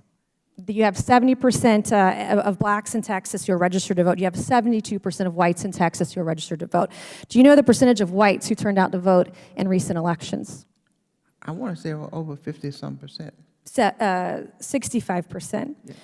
Do you know what percentage of Hispanics are registered to vote in Texas? No, I do not. 63%. Do you know what percentage of Hispanics voted in the last election? I think it was over 40%. 53%. Hispanics are not voting in as high a numbers as Blacks and whites in Texas. Do you know the percentage of Democrats that support voter ID? Would you repeat your Do question? you know the number or percentage of Democrats who support voter ID in this country? I do not, but I don't think it's a whole lot. 72%. Do you know the number of Black and brown and African Americans in this country who support voter ID? No. 75%. Do you know the number of Hispanics that support voter ID in this country? No. 81%. Do you know where the state of Texas is ranked with Black voter turnout in this country? Would black voters turn out? Do you know where Texas is ranked? Oh, 44%? The latest numbers that I read this morning was that Texas is ranked 10th. Do you know where Texas is ranked? So then top 10 in the country. Do you know where Texas is ranked with women voters? Oh, way up in the 50s. In the bottom third of this country. So I would argue that Texas has a more difficult problem with getting women out to vote than Black and brown and African Americans. Thank you, and I yield back. Thank you very much. I'd like to go to Congresswoman Robin Kelly for her 5 minutes of questioning. You're recognized. Thank you, Mr. Chair. It is critical that we recognize that these voter suppression measures are not simply attempts to act on former President Trump's big lie. For years, Texas Republicans have tried desperately to blunt the impact of demographic trends that threaten their stranglehold on power. According to the U.S. Census Bureau, Texas is a very diverse state. Nearly 40% of its population is Hispanic or Latino, and almost 13% is Black or African American, as you see in the slide. Starting in 2018, we saw racially diverse populations in major cities drift away from the Republican Party. In 2020, non-white voters cast their ballots at a rate of 9% higher than they had in 2016, enabling President Biden to perform better in the state than any other Democrat in decades. This performance was fueled by those large cities like Houston, which saw its highest turnout in nearly 30 years, due in large part to efforts to expanded ballot access. Ms. Perales, you fight for voting rights for Latino communities.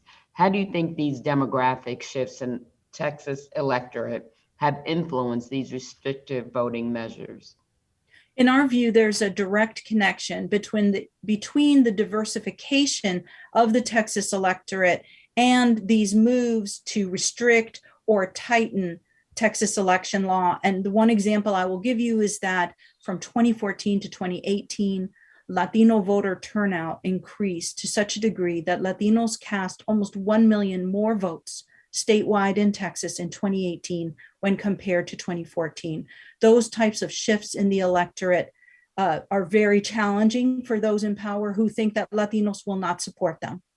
And have you seen the same efforts in other parts of the country that would necessitate the need for federal legislation? Yes, there is a nationwide trend to tighten election laws in response to increasing racial diversity in the electorate in more than just Texas. Thank you. Rep. Bernal, what do you make of the argument that these restrictions have less to do with voter fraud and more to do with shifting political tides? I think the policy itself bears that out. I think it's hard to argue that you're trying to combat voter fraud when it's more likely that you get struck by lightning or a meteor, we did the math, than there being voter fraud in Texas. It just doesn't exist. I think that the zeitgeist, the national fear that's been created by the big lie fuels that, but you would have a hard time drawing a direct line from any part of this bill, any policy, to a case or instance of voter fraud in the last 17 years, if not the last several decades. Thank you. Rep. Thompson, Rep. Collier, you also represent rapidly growing cities. According to the census, the Houston, which is going to overtake Chicago if we're not careful, and Dallas metro areas had the largest population gains of any metro region between 2010 and 2020. Rep. Collier, how have you seen voter suppression efforts in Austin intensify in response to this population growth? Thank you for the question. In fact, the suppression, too often we look for overt and obvious signs of suppression, but suppression can be emulated in long lines. It could be creating harsher penalties for making simple mistakes. So it may not look like the poll tax and the literacy test of old time, but suppression can rear its ugly head in various subtle forms. And so going back to the question about if we have ballots that have multiple languages on them, the only reason we have that is because of the protections of the Voting Rights Act of 1965. In 1975, the state of Texas was required to provide multiple languages in the ballot only because we had this, the protections under that Voting Rights Act, which only elevates and shows the need for having this type of provision again. So Texas was made to do these multiple languages. It wasn't done on its own. And so unless we have federal intervention, we will continue to see the chipping away of our rights. You know, my colleague took the time to go through step by step what you need a voter identification for, and there were a lot of things, but it's not just about voter identification, it's voter identification mixed in with everything else that you have to do. And I don't know if one of the reps or Ms. Perales, if you want to respond to that. And your time is up, but let's let Ms. Perales respond. That's great. I'd just like to make 2 quick points. One, voting is a fundamental right. Voting is not the same as going to the store and buying a bottle of liquor, and it should never be equated that way. That's demeaning to the right to vote. Second of all, Texas had a voter ID law and unfortunately surgically made it tighter and more restrictive in a way that a federal court found was discriminatory against minority voters. So an ID can be certainly much more expansive than what was provided in Texas when it was found to be discriminatory. And you should know that because of that federal court ruling now, Texas had to broaden the opportunity for voters to vote. Thank you so much. And I thank the representative. Before I recognize Mr. Franklin for his 5 minutes of questioning, one, I want to recognize the presence of Congresswoman Sheila Jackson Lee from Houston, who's been with us observing the hearing. And I also want to thank Congressman Vesey, who has cleared up this urgent matter about COLAs for retired teachers in Texas. It looks like both sides were right. TRS retirees have not received a permanent annuity increase since 2013, and the COLA applied only to retirees who retired on or before August 31st, 2004. Anyone who's retired after this has never received a COLA. I've got more details about that, but I think everybody was acting in good faith, and I now recognize Mr. Franklin for his 5 minutes of questioning. Thank you, Mr. Chairman. When there's so many topics and issues we could be digging into here as Congress's Committee on Oversight and Reform, we are once again squandering the opportunity on something that is not germane to this body. But I'm not surprised. After all, it was here on this committee that I learned the person I'd always considered my mother isn't a mother at all. She's just a birthing person. On multiple occasions when I thought we might actually conduct oversight and discuss reform with respect to the breakdowns surrounding the events of January 6th, my Democrat colleagues refused to require leadership of the Capitol Police to testify, so I'm not surprised. But I am truly puzzled why you all, our witnesses, have chosen to be here. Instead of being back home in your state of Texas and doing the work you were elected to do, you cut and ran to D.C., and you brought COVID with you, and you infected people while you were here at the Capitol, while you're at it. Chairman, I object. Personal text. Mr. Chairman, the gentleman has spoken of facts of the case, and the gentleman okay. is speaking off publicly available information. All right, I appreciate that, Mr. Sessions. You know what, in the spirit of Chairman Cummings, here's what we're going to do. We're going to allow the gentleman to continue with whatever he wants to say, whether it's true or false or something else, and then there will be many opportunities Mr. Chairman, to respond. We're under an obligation to tell the truth in this committee, and the gentleman is, in fact, responding to what would be publicly available information, and we did not interfere with your witnesses of the And no one is interfering. That's my whole point. He can continue with whatever it is he wants to say. He's got rights under the First Amendment and the Speech and Debate Clause. So please proceed, Mr. Franklin. Thank you, Mr. Chairman. Maybe this hearing is just an opportunity to give you all something to do while you should be back in Texas. As a freshman Republican serving in the minority here in Congress, I've been on my share of a lot of losing votes. I don't enjoy it at all. But I think the Democrat Party the majority has jammed through a lot of policies that are terrible for our country. But here's the deal. We cast our votes and we move ahead. And sure, on the Republican side, we'll message about how we think it's wrong, and then when those bad policies bear rotten fruit, like skyrocketing inflation, crippling national debt, a humanitarian crisis on our border, or spikes in violent crime, we can say we told you so. But we still suck it up, do our job, and take the votes. And we bide our time until we retake the majority. We don't act like a bunch of spoiled cowards running away and refusing to vote when it's clear we don't have the numbers to get our way. Ms. Thompson, in your testimony, which we just received about an hour before the hearing this morning, you stated that you support H.R. 1, which the House of Representatives passed earlier this year on straight party lines, no amendments, no opportunities for Republicans to offer amendments to that, straight party lines. H.R. 1 would essentially strip away authority the Constitution grants to state legislatures by federalizing elections. In your oath of office for the Texas legislature, you swore, among other things, to preserve, protect, and defend the Constitution and laws of the United States.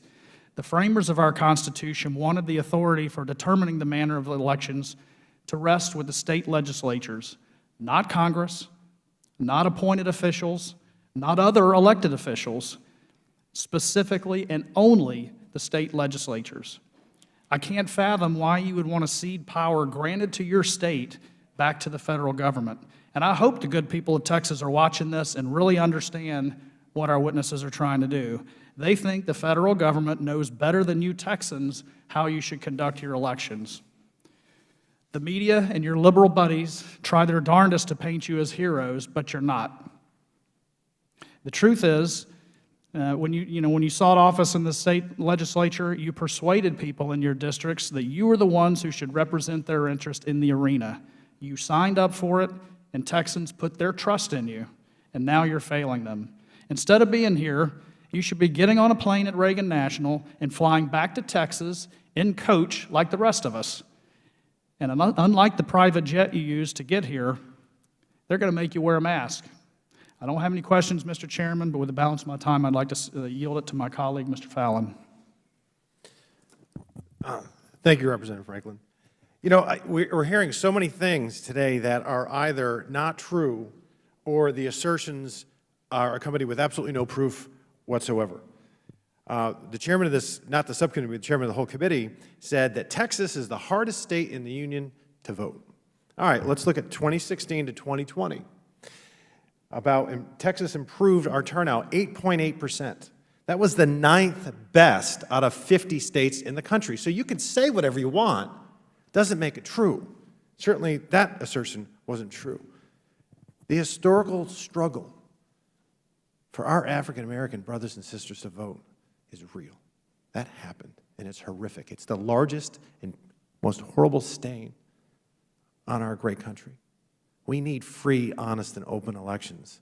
And I get physically ill hearing the stories that Representative Thompson shared with us. Those were awful, but let's address the matter at hand today, which is the bill that you all broke quorum not to vote for. I hear a lot of things that you could offer amendments to make it better. That's what the amendment process is all about. This bill isn't voter suppression. This bill is voter integrity. Mr. Chairman, I yield back. Mr. Chairman, I have a point of parliamentary inquiry. I'm sorry, where's that coming from? Right here. Oh, yeah, yes, Mr. Mfume, please. Mr. Chairman, I would ask, do the rules that govern the committee permit Democrats or Republicans to defame witnesses by calling them cowards and being unable to substantiate that? It just seems to me that that's outside of the realm of free and open discussion, and it is an act of defamation. Yeah, it is the spirit, the tradition, and I believe the rules of this committee to treat all witnesses with civility and respect. And as chair, I will not tolerate intimidation or abuse of witnesses. So everyone, please take note. And I thank you, Mr. Mfume, for that clarification. I'm going to recognize myself for my 5 minutes of question. And the first thing I want to do is I want to contrast what you have done with what the violent insurrectionists did to us on January 6th. They had a complaint about voting too. They came here to stop the steal, is what they said. They had been goaded by Donald Trump to come and to try to put pressure, coercive pressure on Vice President Mike Pence to reject Electoral College votes from Arizona, Georgia, and Pennsylvania, to proclaim a power no vice president had ever exercised before and doesn't exist in the Constitution. And Pence, to his great credit, refused to do it. And you know what? They trashed the place. And they injured and wounded 140 police officers. Now we have representatives from a major political party in Texas representing African Americans, Mexican Americans, white people, Native Americans, who are coming forward to say that their voting rights are being subjected to a gauntlet, an obstacle course that was so precisely elucidated by Representative Bernal. They're saying this is just another dressed up form of voter suppression and disenfranchisement. I was delighted to hear my friend Mr. Fallon say that it pained him to hear about the history of disenfranchisement and voter suppression that affected African Americans, but at some point apparently it all ended. And what you guys are here to complain about, what you have come all the way to Washington to talk about, is apparently just a figment of your imagination. So we can't trust the African American community or the Hispanic community or the Native American community or the voting rights lawyers about this. We're supposed instead to trust one political party. And I'm sorry, I don't just trust one political party, whether it's my party or somebody else's political party, because what they want to do is win elections. Now, Representative Bernal, we've heard some attack on one-size-fits-all elections. The claim is that by getting the federal government involved, as the civil rights movement did with the Voting Rights Act, but by getting the federal government involved, it's a cookie-cutter, one-size-fits-all approach. But when I look at this bill, it looks to me like that's what that bill is, because there's all kinds of things that are working at the county level in Texas that are going to be extinguished by this legislation. Isn't this really an attempt to impose a one-size-fits-all straitjacket on the counties and the municipalities in Texas? It is. It would force counties that are small, 5,000 people, 6,000 people, to operate the same way counties of millions of people, and to abide by the same. There's nothing wrong with the same rules. In fact, that's what federal laws are for. They're the ground floor. Otherwise, there's no reason to have them at all. Well, I'm for uniform rules that help people get the right to vote. I'm against uniform rules that try to crush the right to vote. Well, there should be baseline protections. There should be a ground floor that holds the standards. But otherwise, the idea that you would force, for example, Harris County or Bexar County, where I'm from, to operate in exactly the same way as a smaller county, sure, there should be rules they all abide by, but that doesn't mean that they can't do things within the law that benefit voters. Well, Representative Collier, for example, you talked, I think, about the 24-hour voting. There are some people who are out there working double shifts. They're working the day shift and the night shift. The only time they can vote is at 2 or 3 in the morning. If that's a decision of Harris County, why should the state dismantle that? Because it's not good for their narrative. Let me just tell you this. In Texas, in the 2020 general elections, we had the largest turnout of voters since 1992. And in response, we get restrictive legislation that would limit the access to the ballot box. We saw that what they did in Harris County worked. Drive-through voting, and just like you get the COVID shot. If you get the COVID, I'm vaccinated, we're all vaccinated here from the Texas Democratic Legislature. And if you get the vaccine, if you can get it drive-through. And that's all that they were offering in Harris County to address the pandemic. But under the bill, they would allow untrained partisan poll watchers to observe close enough in violation of any type of CDC guidelines.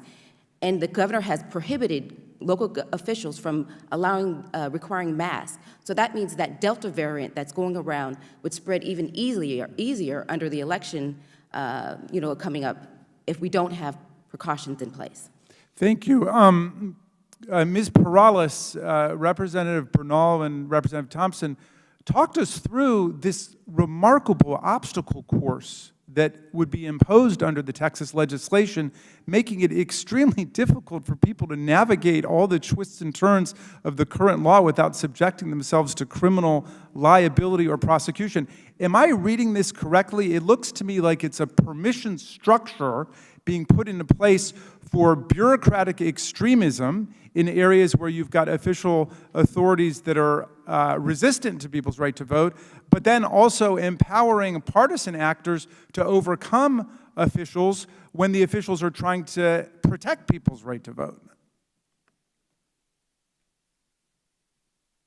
Ms. Perales? Representative, Yeah. that's exactly right. It's coming at voters, and in this case, their assistors from both directions, or coming at poll workers from both directions, which is to threaten with felonies and a year of jail time any poll worker who tries to protect a voter, and at the same time change Texas election law so that instead of being able to stay in one place and observe, which is what poll watchers can do now, allow them to roam freely and get close to voters to observe their activities. I mean, it's just astounding to see this criminalization of the work of the election judges. Finally, Representative Thompson, it was just said by Mr. Franklin that you cut and ran. And I think the word coward was invoked. Are you guys demonstrating a lack of courage by coming to Washington to demand federal legislation to protect the right of your people to vote? Yes. You're holding our side accountable to the 5-minute rule. But I've given everybody on both sides some discussion, so I'm going to finish with this question. And if you want an extra question, by all means, Mr. Sessions. So I just wanted to ask you this question. Did you guys cut and run? No, we took the same responsibility to represent our constituents by leaving. And even though Mr. Franklin may call himself a coward, you know, he don't have a right to classify me as one. Okay. I'm going to go now to, let's see, Representative Cloud is next.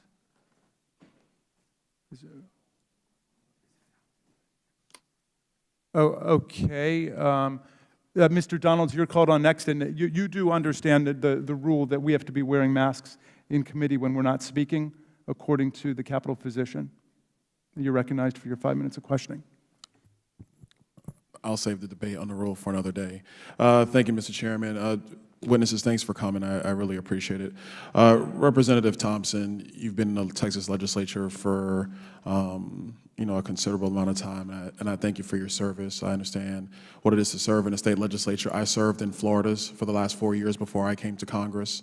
You mentioned in your opening statement about how when you were at a polling location, you felt intimidation. I believe it was from a Proud Boy member, whoever it was. Did you file a complaint with the election official, or assuming in Texas the election judge that's in every polling location? It's nice to meet you.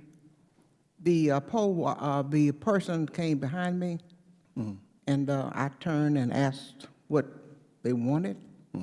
And I'm known in my district, and I'm known in that particular precinct. And I didn't have, after just speaking with that person for a little bit, I didn't have no trouble out of her. But most people would not have stood their ground.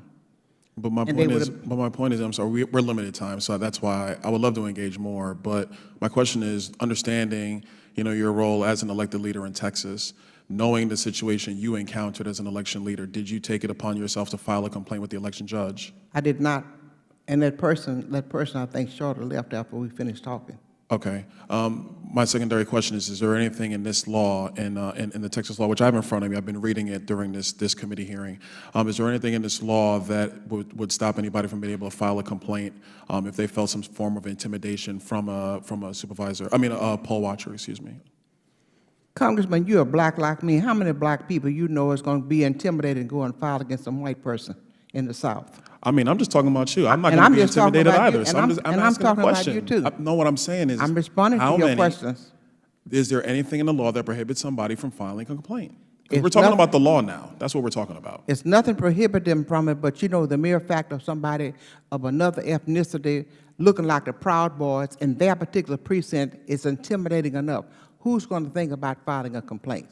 Some people may, but most people my age are not going to be doing that. They're going to be intimidated, and they're going to tell their friends, and their friends are not going to want to go back. And that intimidation, by any means that you want to announce, is still intimidation, and that is a suppression of the vote. I would like to add for one point before we move on is that it's not just a member of the Proud Boys or anybody else who might be a poll watcher. And by the way, I don't even know who those people are. Well, most of them who will come to my area are white. This is my time, so let me explain what this is my point. What I'm saying is there is nothing in this law that prevents any voter in the state of Texas from filing a complaint which would actually take away or diminish their voting rights. That's the fact of the law, because I'm sitting here reading it, and even in your answer, you didn't tell me that it's actually not clear in this bill that people are allowed to actually file complaints. But I got to move on because, we're almost out of time. Representative Collier, I was listening to your comments going about the absentee ballot situation where people have to put in either the last four of their driver's license, last four of their social security number, or some form of identification, or actually attesting to an oath that they don't have that available to them.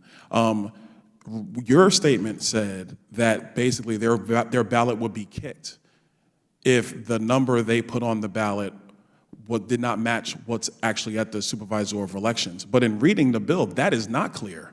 So can you further expound? Is this actually in the law that would allow a ballot to be kicked out of the process? Or to be clear, is this a technical change that you or any one of your colleagues could file an amendment to make that technical change? I'm sorry, what section do you say it's not there? This is, hold on, I've been thumbing through so many sections of this bill. Give me one moment.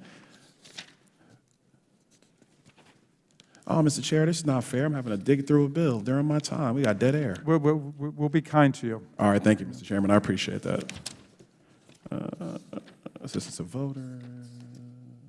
I think it's on page 12. Page 12? All right, hold on, let's go.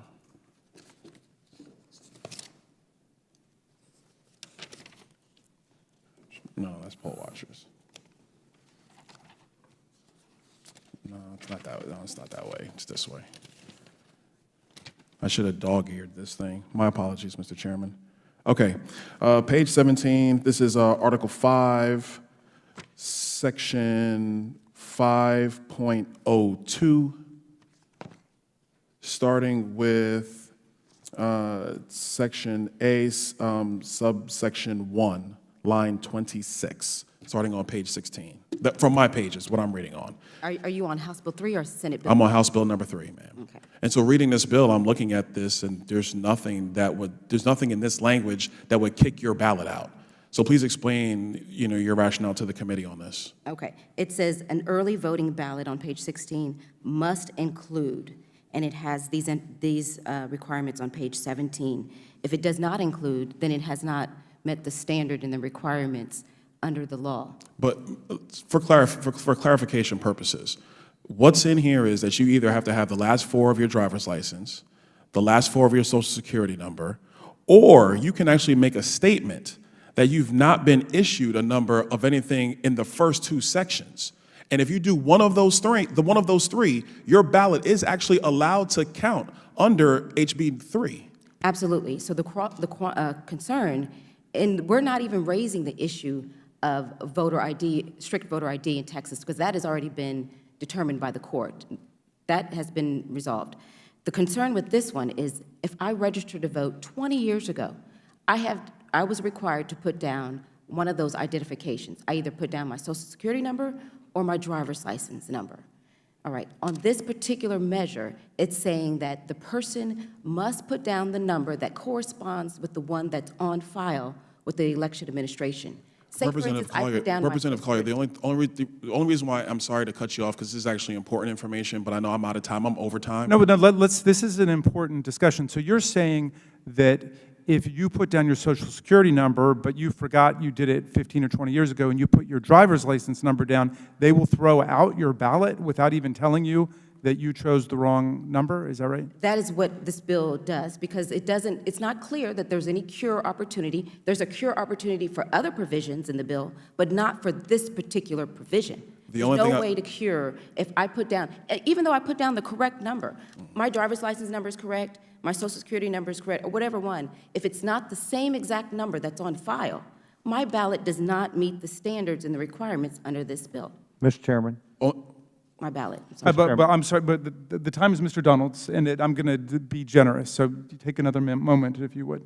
I'm gonna close real quick. The only thing I would say, Representative Collier, with all due respect, is I'm sitting up here, I'm reading your bill. I've read election bills in Florida where we made election changes, not the one the legislature did since I've been in Congress, but we did 2 other election changes. I've read those bills. I'm reading the statutory language here, and what's here in the language doesn't comport with what you're saying. My only advice would be, if you have a technical issue, then the job of you and your colleagues is in the Texas legislature, not here, to make sure that those technical changes can be made or work with the majority party. And the last thing I would say is that I think that in the Texas legislature, legislature, like in most state legislatures, you guys have far more latitude to bring technical changes and amendments. I know up here in D.C., being in the minority party, we hardly have any ability to bring amendments on anything. With that, I yield back. Sir, if it was only a technical amendment, this is a practical implication that's going to disenfranchise hundreds and thousands of votes of Texans. And so that's why we're here. We tried to work with our counterparts, but every amendment that we presented was declined. Where was that, in committee? Yes, sir, in committee. On the 23 hours, there were amendments that were presented. Even during the regular session, when we presented amendments, they were not always admitted. So we have tried, we've used every tool in our toolbox to collaborate with our colleagues. The only thing left is to come to Congress and ask for federal intervention. Thank you very much, Representative Collier. And I've got to come to my friend Ayanna Pressley from Massachusetts to recognize her for her 5 minutes of questioning. Thank you, Chairman Raskin. In today's hearing, I am reminded of the words of my mother, may she rest in peace and power, Sandy Presley. She was a super voter and never missed an election day. And she reminded me every time that I would go with her and she would pull that curtain and then pull that lever, she would turn to me and say, never forget that on this day, on election day, we are powerful. And I would stand up just a little bit taller. I believed her then, and I still do now.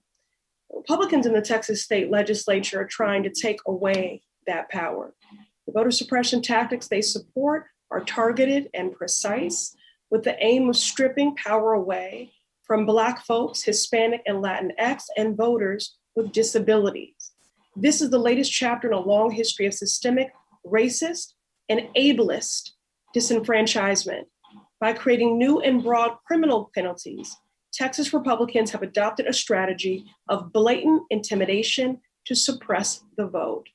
Ms. Perales, yes or no, for the record, do you believe expanding criminal penalties in this bill will deter people from voting? Yes. Thank you, certainly agree. Some of the new criminal penalties are directed at family members and volunteers who help voters complete and return their ballots. People with disabilities are more likely to need this type of ethical and well-established accommodation to vote. Rep. Bernal, how do this bill's new requirements for voting by mail or in-person voting impede voters with disabilities from exercising their right to vote? That's an interesting question. One of the most interesting answers is that it requires a pen ink signature, something that many people with disabilities cannot produce, and they often use a stamp, and so there's no cure for that. Thank you. And finally, I want to shed light on provisions I found particularly alarming given Texas's history of voter intimidation. If a voter requires assistance from a friend or relative, this bill would allow an uninvited and self-appointed poll watcher, like a member of Republicans' 2020 election integrity brigade, quote unquote, an intimidation group, to watch over them while they cast their ballot. This means voters with disabilities will be subject to greater scrutiny, intimidation, and discriminatory treatment. Ms. Perales, do you agree that this bill enables individuals to harass, intimidate, or obstruct voters under the guise of poll watching? Yes, it certainly does. Thank you. Well, I'm convinced more than ever that my colleagues in the Senate must stop forcing people with disabilities and people of color to carry the burden of finding ways to organize against these shameful, suppressive, and anti-democratic state bills.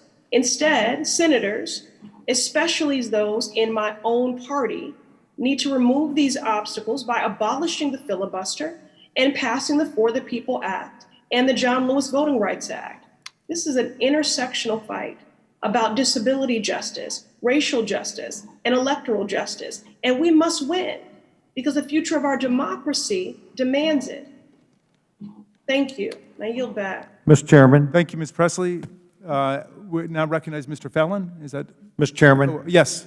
I believe it's important that we not continue speaking about things that are not truthful. In fact, the gentlewoman made the assertion that anyone could simply walk in and be a poll watcher. That is not true. The truth of the matter is that you must go through a certification process by your local party to be able to be there. You Okay, just cannot Mr. Sessions, walk off the street. here's the problem. We keep raising as kind of a procedural objection, what's really a substantive disagreement. Yes, sir, but I I'm gonna believe make if sure- we're going to give testimony, if we're going to make assertions. Well, she was using her time, but I'm going to give you, you will have an opportunity to close. Please just take notes on the things that you disagree with profoundly, because we've been keeping a number of members waiting, and I do want to go to Mr. Fallon. Yes, sir, we did. Thank you. Yeah. So, Mr. Fallon, you're recognized for your 5 minutes of questioning. Thank you, Mr. Chairman. Very gracious of you. You know, we're hearing a lot of twists and spins and propaganda and statements that are simply not true. So many, in fact, I don't have my 5 minutes would be exhausted trying to address even just a fraction of them. We live today in a headline culture. So many people just read the headline and they don't read the article. So they hear a statement and they think, oh, this is a learned person. It must be true. In fact, what's the title of this very hearing? It's Democracy in Danger. That gets your attention. And it goes further and says, the assault on voting rights in Texas, the assault, as if a crime is being committed. And the second paragraph of the memorandum that we were given about the hearing says the Texas legislature, or this Texas legislation, would dramatically restrict access for voters across the state. And it goes on specifically to mention the proposal about banning drive-through voting and 24-hour voting. Dramatically restrict. Let's think about that.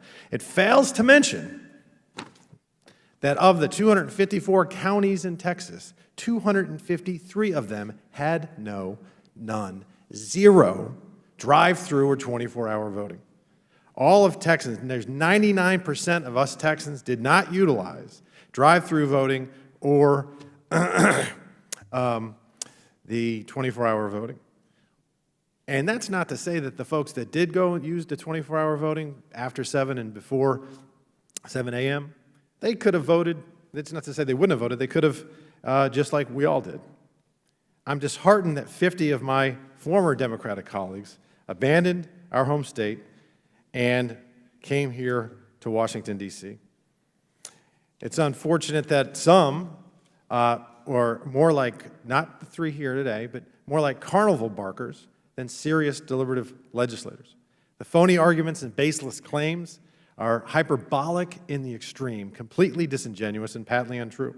In the aforementioned memorandum issued by the majority about this hearing, in that same second paragraph, it says that Texas has a long history of attempting to suppress Black and Latino voters, and it's been judged the hardest state in which to cast a ballot, which we already addressed. But that's inflammatory and it's an accusatory. And where do they cite? So they cite the Guardian newspaper, not an American newspaper, a far-left newspaper in Great Britain. And instead of citing foreigners on other continents for their opinions on Texas voting, why don't we see what Texans themselves think?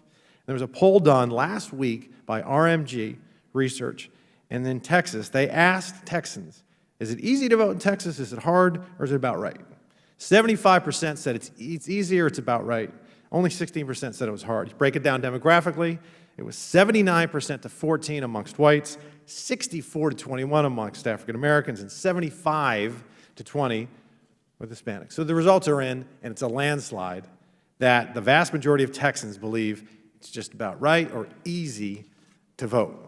I'd like to ask my 3 former colleagues very quickly, and it's because of time, just yes or no, do you support or oppose voter ID? Ms. Thompson, or Representative Thompson? You know, my vote was no. You voted no in 2011. You all weren't able to vote because you weren't in the legislature in 2011. I Representative support Collier? expanding voter ID to include student IDs that are issued by state schools, yes. So you support voter ID. You would have voted yes in 2011 if you were in the legislature? I don't know that bill, so Okay. I couldn't tell you. Okay. Representative Bernal? I feel like she does. I think expanded voter ID works. Okay. So you support voter ID? I support the concept of voter ID, not Texas's version of voter ID. Well, I remember 2011, wasn't in the legislature at the time, but Democrats voted en masse against the voter ID bill at the time.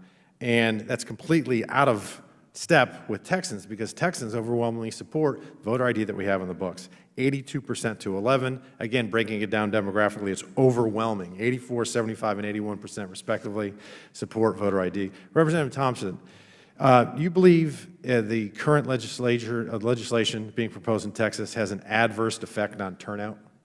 in Texas? You think turnout's going to go down? I do. Okay.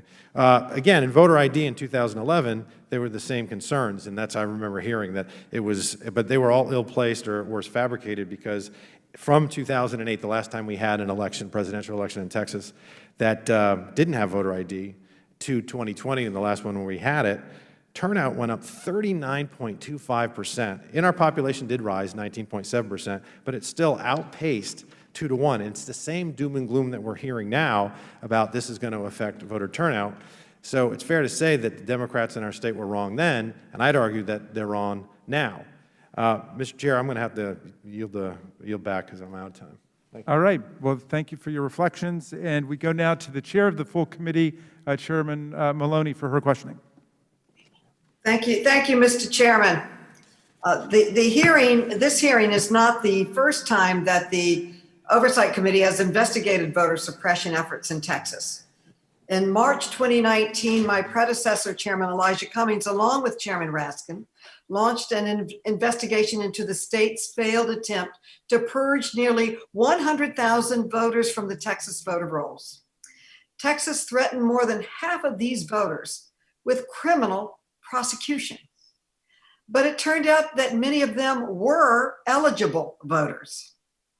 This purge effort was halted by a federal judge because the judge found, and I quote, perfectly legal, naturalized Americans were burdened with what the court finds to be ham-handed and threatening correspondence from the state, end quote. Mrs. Perales, your organization helped stop this blatant attempt at voter suppression in Texas. How did the attempted voter roll purge contribute to voter suppression in Texas?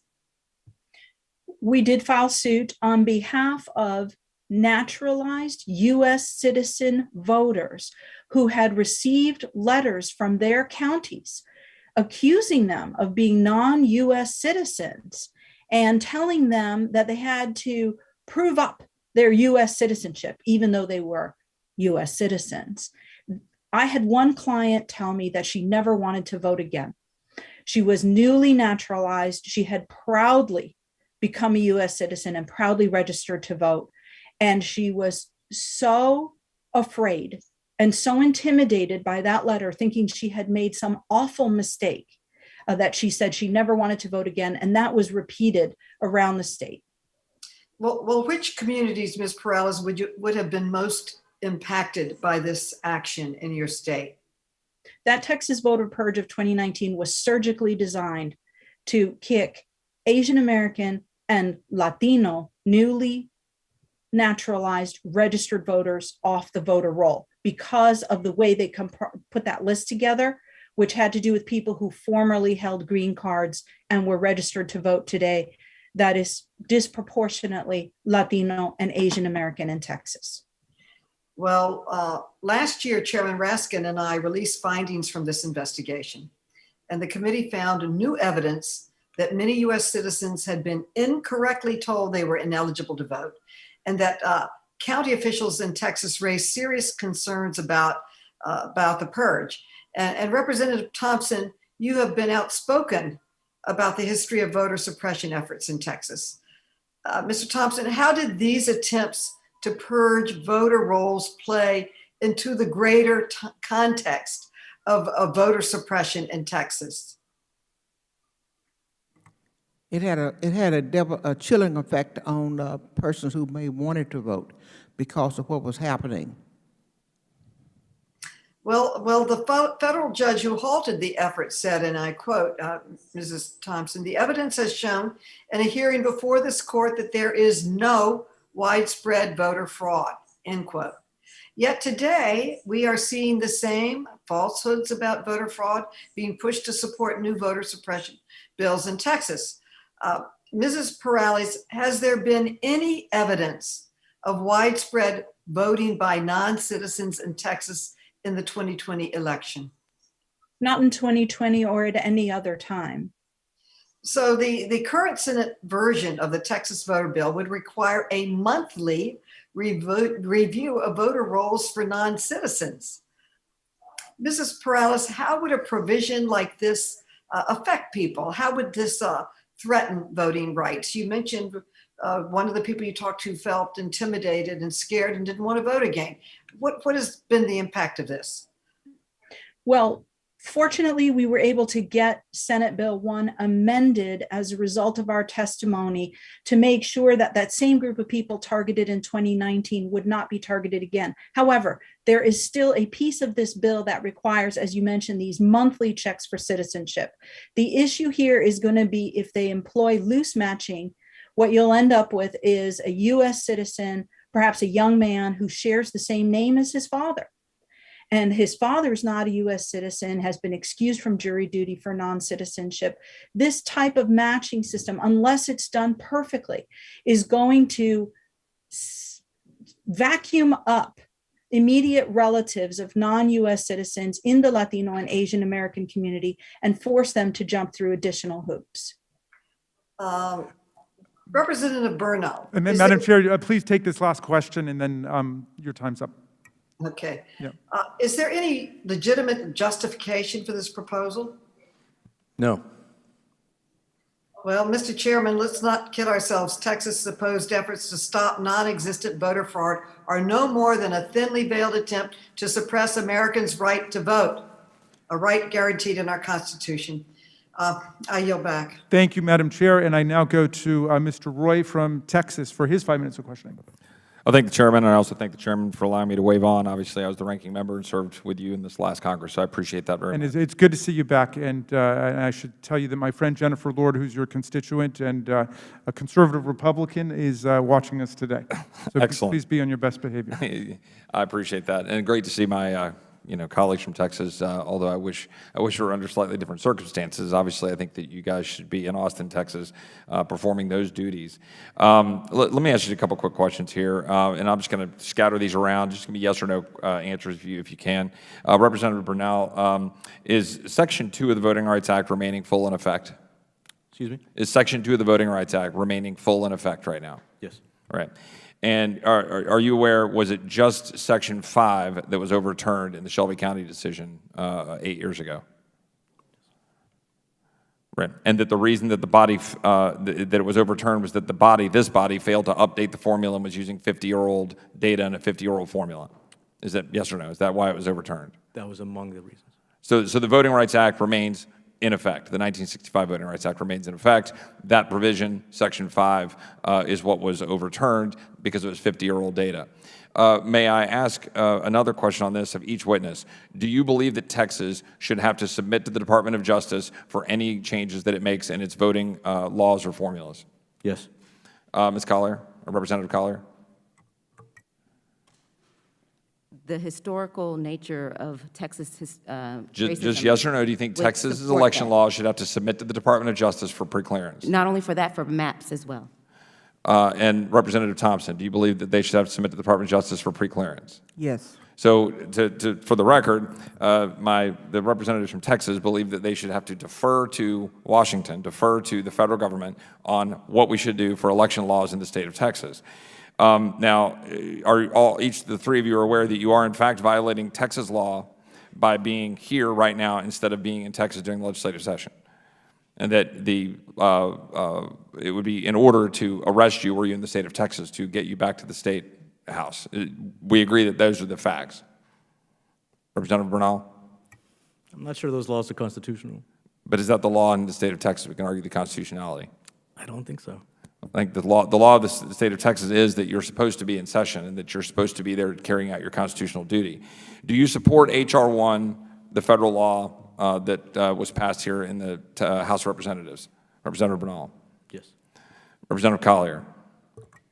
I believe I will stand with the congressional members who passed it, so I support their. Representative Thompson, do you support H.R. 1? I do. And Mr. Chairman, I'd like to just say I'm ready to be arrested. I'm not violating the law, and I'm representing my constituents, and I stand ready. Bring the handcuffs on, and I'm ready to go. Representative Thompson, reclaiming my time. I appreciate that's your view on the matter. I think that makes the case precisely. With respect to H.R. 1, each of the witnesses, one said that she opposed voter ID, 2 said some forms of voter ID, I would point out and just want to clarify that H.R. 1 would in fact say that an individual in the state is eligible to cast a vote in an election for federal office. The state may not impose any additional conditions or requirements on the eligibility of the individual to cast the vote in such election by absentee ballot by mail. In other words, federal prohibition on the use of voter ID with respect to absentee ballot by mail and interfering with the state's rights to ability to use voter ID. I've heard a number of witnesses testify about the lack of examples of the witnesses of fraud. On September 3rd, 2014, at the United States District Court in Corpus Christi, Democrat election expert Buck Wood was asked if there was a voter fraud occurring by mail. His response, and I quote, was yes, very definitely. Do you agree with him, Representative Bernal? Do I agree that Buck Wood was aware of a case of Was asked fraud? if there was voter fraud occurring by mail. His response, and I quote, was very definitely. Do you agree with him? I believe that he said that, sure. Representative Collier, do you agree with him, his assertion? I cannot confirm or deny. I'm not sure. Representative Thompson? I'm not aware of him saying that. Okay. In 2007, your colleague, who also happens to be here in D.C., Rafael Anchia, said, and I quote, vote by mail that we know is the greatest source of voter fraud in this state. Do you agree with Representative Anchia, yes or no? Greatest source of fraud, yes or no? Do you agree with Anchia or no? I have no reason to, I have nothing to base the fact that the greatest source of voter fraud. Okay, so you're disagreeing with Representative Anchia. Representative Collier? I don't know what context, so I cannot confirm or deny what you're just Well, the exact quote, vote by mail that we know is the greatest source of voter fraud in this state. Do I'm you not agree with sure that? what the context was. Well, that's the context, that statement, straight up, it's Well, give plain us English. the rest of it. Tell us what else he was talking about. The sentence, vote by mail that we know is the greatest source of voter fraud in this state. Do you agree with that? Sir, I would decline to respond. Representative Thompson? I think he would be at a better advantage here if he was here to answer that question for you. Well, 18 years ago, Representative Garnett Coleman, a Democrat, tried to ban pre-printed ballot by mail applications. Do you agree with Representative Coleman that we should ban pre-printed ballot by mail applications? Representative Bernal? I do not. Representative Collier? I'm not aware of that statement. Do you agree, though, with that position? I cannot say what he thought or what he did. Representative Thompson? I'm not aware of his making that statement. Congressman, can I clarify the question? Very quickly, because I'm running out of Are time. you talking about an application or are you talking about a ballot? Pre-printed mail and ballot. No. Application, yes. Ballot, no. Okay. All right. And then with respect to the assertions earlier, I think was placed into the record, the chairman put in a number of videos and statements from Texas constituents. I would ask to insert into the record a document that I outline a number of examples of voter fraud, including statements from black witnesses who testified in the Texas legislature about voter fraud. Wait, this is a statement from you? Yeah, Oh, yeah. Yes. Without objection. And in that, you have Jerry Wayne Monroe, Aubrey Taylor, Demetria Smith. Demetria's quote was, Democrats are going after my ancestors. You are making a mockery of my suffrage and you use it to your advantage for your own agenda so you can keep your own seat. It's not about the people. Aubrey Taylor, hear me. Elections are being stolen in Harris County. And if something is not done right now, I guarantee you get ready to lose the state. Jerry Wayne Monroe, my community is suffering because there are kingmakers and they cheated in the last election. He testified that he witnessed ballot harvesters take $22,000 in pay. He affirms that ballot harvesters were soliciting nursing homes. He testified that a poll location had spare IDs available for voters if they did not have one. The fact of the matter is, there is fraud in elections. The fact of the matter is, the legislature is putting forward a good faith effort to try to reform our election laws in the state of Texas. And the fact of the matter is, Texas Democrats fled Texas to Washington, where they're asking Washington to step over the interest in the voters of Texas. All right. Thank you, Mr. Roy. It's great to have you back. I now will recognize Ms. Norton for her 5 minutes of questioning. Thank you very much, Mr. Chairman. And I want to begin by appreciating your words about Bob Moses. I worked with Bob Moses in the Student Nonviolent Coordinating Committee, or SNCC, in Mississippi. I much appreciate your remembering him. My question goes to, and I would like to put up a slide. According to records obtained by the local Houston press outlet KHOU11, the Texas Attorney General received 197 complaints of voter fraud from 2015 to 2020, during which over 44 million votes were cast. That's 0.004% Only 23 of these complaints pertain to the 20 2020 election, and there's another slide there, during which over 11 million, 23 of 11 million votes were cast. Now that's 1% of 478,260 votes. So this is my question for Ms. Perales. How does the discussion of these pending cases mislead the people of Texas about the prevalence of voting fraud, given what I've just shown you? There's just a complete and total mismatch between the very egregious restrictions that are being put forward in this bill, and which many of the members here today are refusing to engage on these specific provisions. But there's just a complete mismatch between what's in this bills and the very sporadic, individualized, anecdotal reports of voter fraud in Texas. My next question then is for Representative Bernal. The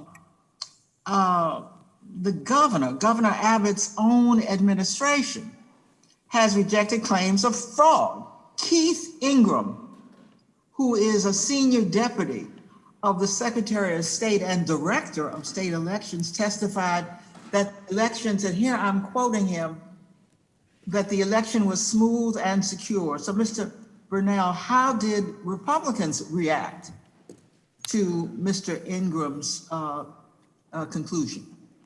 I don't think they care. I think they're going to do what they want to do, and it doesn't matter what facts or figures they have in front of them. It doesn't matter if it's from our Attorney General or our Secretary of State. They have a different agenda that's not based on numbers or reality, and that's why we're here. Well, this is thank you. A question for Representative Collier. The failure to find fraud is certainly not for lack of trying. Attorney General Ken Paxton doubled the hours of his staff spent on fraud cases this cycle, 22,000 hours, and yet only charged 16 cases, minor cases, none of which resulted in jail time. So Ms. Representative Collier, what do you make of the argument that prosecutors simply do not have the tools to uncover massive voter fraud? Well, thank you so much, Congresswoman, for that question. There isn't widespread voter fraud. That's the response. In fact, the ACLU did a study and found that 72% of the investigations by the Texas Attorney General, who, by the way, is under indictment for fraud himself, for security fraud himself, have been lodged against people of color, Black and brown individuals. So when you have a bill that increases penalties, creates new penalties, criminal penalties against voters, potential voters, it's only the conclusion that we can reach is that those would be targeted against people of color. What are your thoughts, Representative Collier, on how the aggressive prosecution of alleged voter fraud has already affected voters of color? And you raise a good point, because the way that the bill is written, that there's no mens rea. In law, we call that the intent. Did I have the intent to defraud? No, that's not even a question. It's whether the act was actually completed. So the state of Texas has gone off after innocent mistakes, like with Crystal Mason and Hervis Rogers, where they waited over a year to pursue charges just before the hearing on this harmful election bill was heard. So it's all a part of the narrative to politically posture and restrict our freedom to vote. Mr. Chairman, can I simply thank you for this hearing on behalf of the voters of the District of Columbia who are struggling for statehood, who have no vote in this House or in the Senate. So this hearing on voter suppression means a great deal to me and to them. And your comments mean a lot to us, Representative Norton, and as do the rights of your constituents who never stormed the Capitol, even though they've been disenfranchised for a long time. I thank you, and I recognize Representative Cloud for 5 minutes. Thank you. I find it odd that we're talking to you here today in Washington, D.C. You, like us, took an oath of office to protect and defend the laws of the Constitution of the United States, you for Texas. And as a Texan and as a constituent, it's odd to see you here instead of back in Texas doing the job that you were elected to do. Now, you've talked about the fact that you're here to help break quorum. Now, your understanding then is that quorum, the ability for you to break quorum has to do with the fact that your presence is not there. Is that correct? Is that my understanding? It's not a hard question. Who you're directing the question to? I don't think. I guess my question to you is it your understanding that a quorum requires your physical presence? To either one, that's yes, no. To whom are you directing the question? Either one of you, all of you. The representatives here. Congressman, Okay, this is not a complicated question. The point of the matter but would you is be kind enough to restate your question, please? The point of the matter is that the Texas Constitution requires a quorum for you to be there in order to do business. That's understood that means your physical presence there. The U.S. Constitution requires our presence here, but we've enacted proxy voting in a way around that, and we need to go back and return to the days before proxy voting here in order to do business. I would suggest that you return to Texas and continue to work on the job that Texans elected you to do. The spirit of Texas is all about doing the work that we are set to do. We can remember the Alamo and all of those kind of things, and we've never been ones to run from a fight, and I'd encourage you not to do that as well. And I'd yield the remainder of my time to my friend from Texas, Pat Fallon. I have good news. I got a text from your colleagues that are in Austin, and on your concern, Representative Collier, about the TDL and the Social Security number not matching, they are aware of it. They said they discussed it with y'all, and they are going to cure it via an amendment. So we spent a lot of time on something that's going to get fixed. So that speaks well for coming to Washington. Made a little bit of progress. It's good to have contacts, right? Right, so, sir. Representative Thompson, do you feel the 2020 November election, general election in Harris County was conducted fairly in your home county? The Secretary of State of Texas said it was. Oh, he's not here. You are. No, you she believe. was. You believe it was fair. Is that fair to say? Okay. It was fair. So I looked up the drive-through locations. There were 10 of them, drive-through locations in Harris County and where they were located, because where they were located is important. Are you aware, I'm sure you're familiar with Precinct 1, former Senator Rodney Ellis, now Commissioner. He's the Commissioner of Precinct 1 in Harris County. Okay. Is that a Democratic area? You mean the entire? No, I mean, is it majority Democratic area? Yes. Okay, yeah, it's about somewhere between 75% and 81% Democratic area. Interesting, of these 10 locations, 5 of them were located in Precinct 1. 4 of them were located just outside Precinct 1 in Democratic areas. And 1 was located in at the Humble Civic Center, which is clearly a Republican area.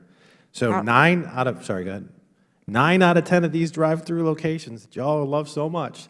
And by the way, there are no drive-through locations in the other 253 counties. But the 9 out of 10, so 90% of them just happen to be in Democratic areas. 128,796 ballots were cast. I would say, respectfully, that definition of fair leaves a lot to be desired. And you were sworn in 1973, is that right, Representative Thompson? Yes, sir. So for 30 years, your first 30 years, you enjoyed a majority in the Texas House of Representatives, correct? Democrats were a majority? Right. Did the Republicans ever use this quote-unquote right or tactic to break quorum in those 30 years? We using the same procedure that Oregon used I'm 2 years respectfully, ago because we have very when the little time. Republicans of the state of Oregon broke quorum. Did And as did you know, Texas- Pat, it's in the rules. The rules allows for a respectfully, quorum. I'm just asking. And we broke In quorum 30 to represent Mr. the Chairman, I have to constituency reclaim my of time. our district. Okay, I'll give And you another. because of the fact that we want to be able to have a voice in our democracy That's not is what the I'm asking. reason why we're here. The real reason, what you should be asking me is, why are you having a problem because Texas happened to be 84% people of color and 16% of Anglo, and looked like the power was about to swing, and you having a problem by wanting all of these laws in place? All right, now, but we're going to accept that as your response. I don't want to get into a Texas tussle here. We'll go back to you, Mr. Fallon. You get your final wrap-up question or statement. Thank you very much. I consider myself a person of color. I don't know what it is, kind of pinkish, maybe. We're clear. friends, Mr. Chairman. I know. He and I are friends. Representative Thompson. Obviously, you guys have roots in Texas there. Representative, I may be white, but I'm colorful, okay? But anyhow. Pat, you know I had the honor of working with you, and it was a pleasure. No, thank you. So, but respectfully, because I did talk to Speaker Craddock, the first 30 years, because you all served together, the Republicans in the Texas House never broke quorum, and that was the point. They never did, and unfortunately, you've been party to it 3 times, and Representative Collier and Bernal now twice. May I correct you on something?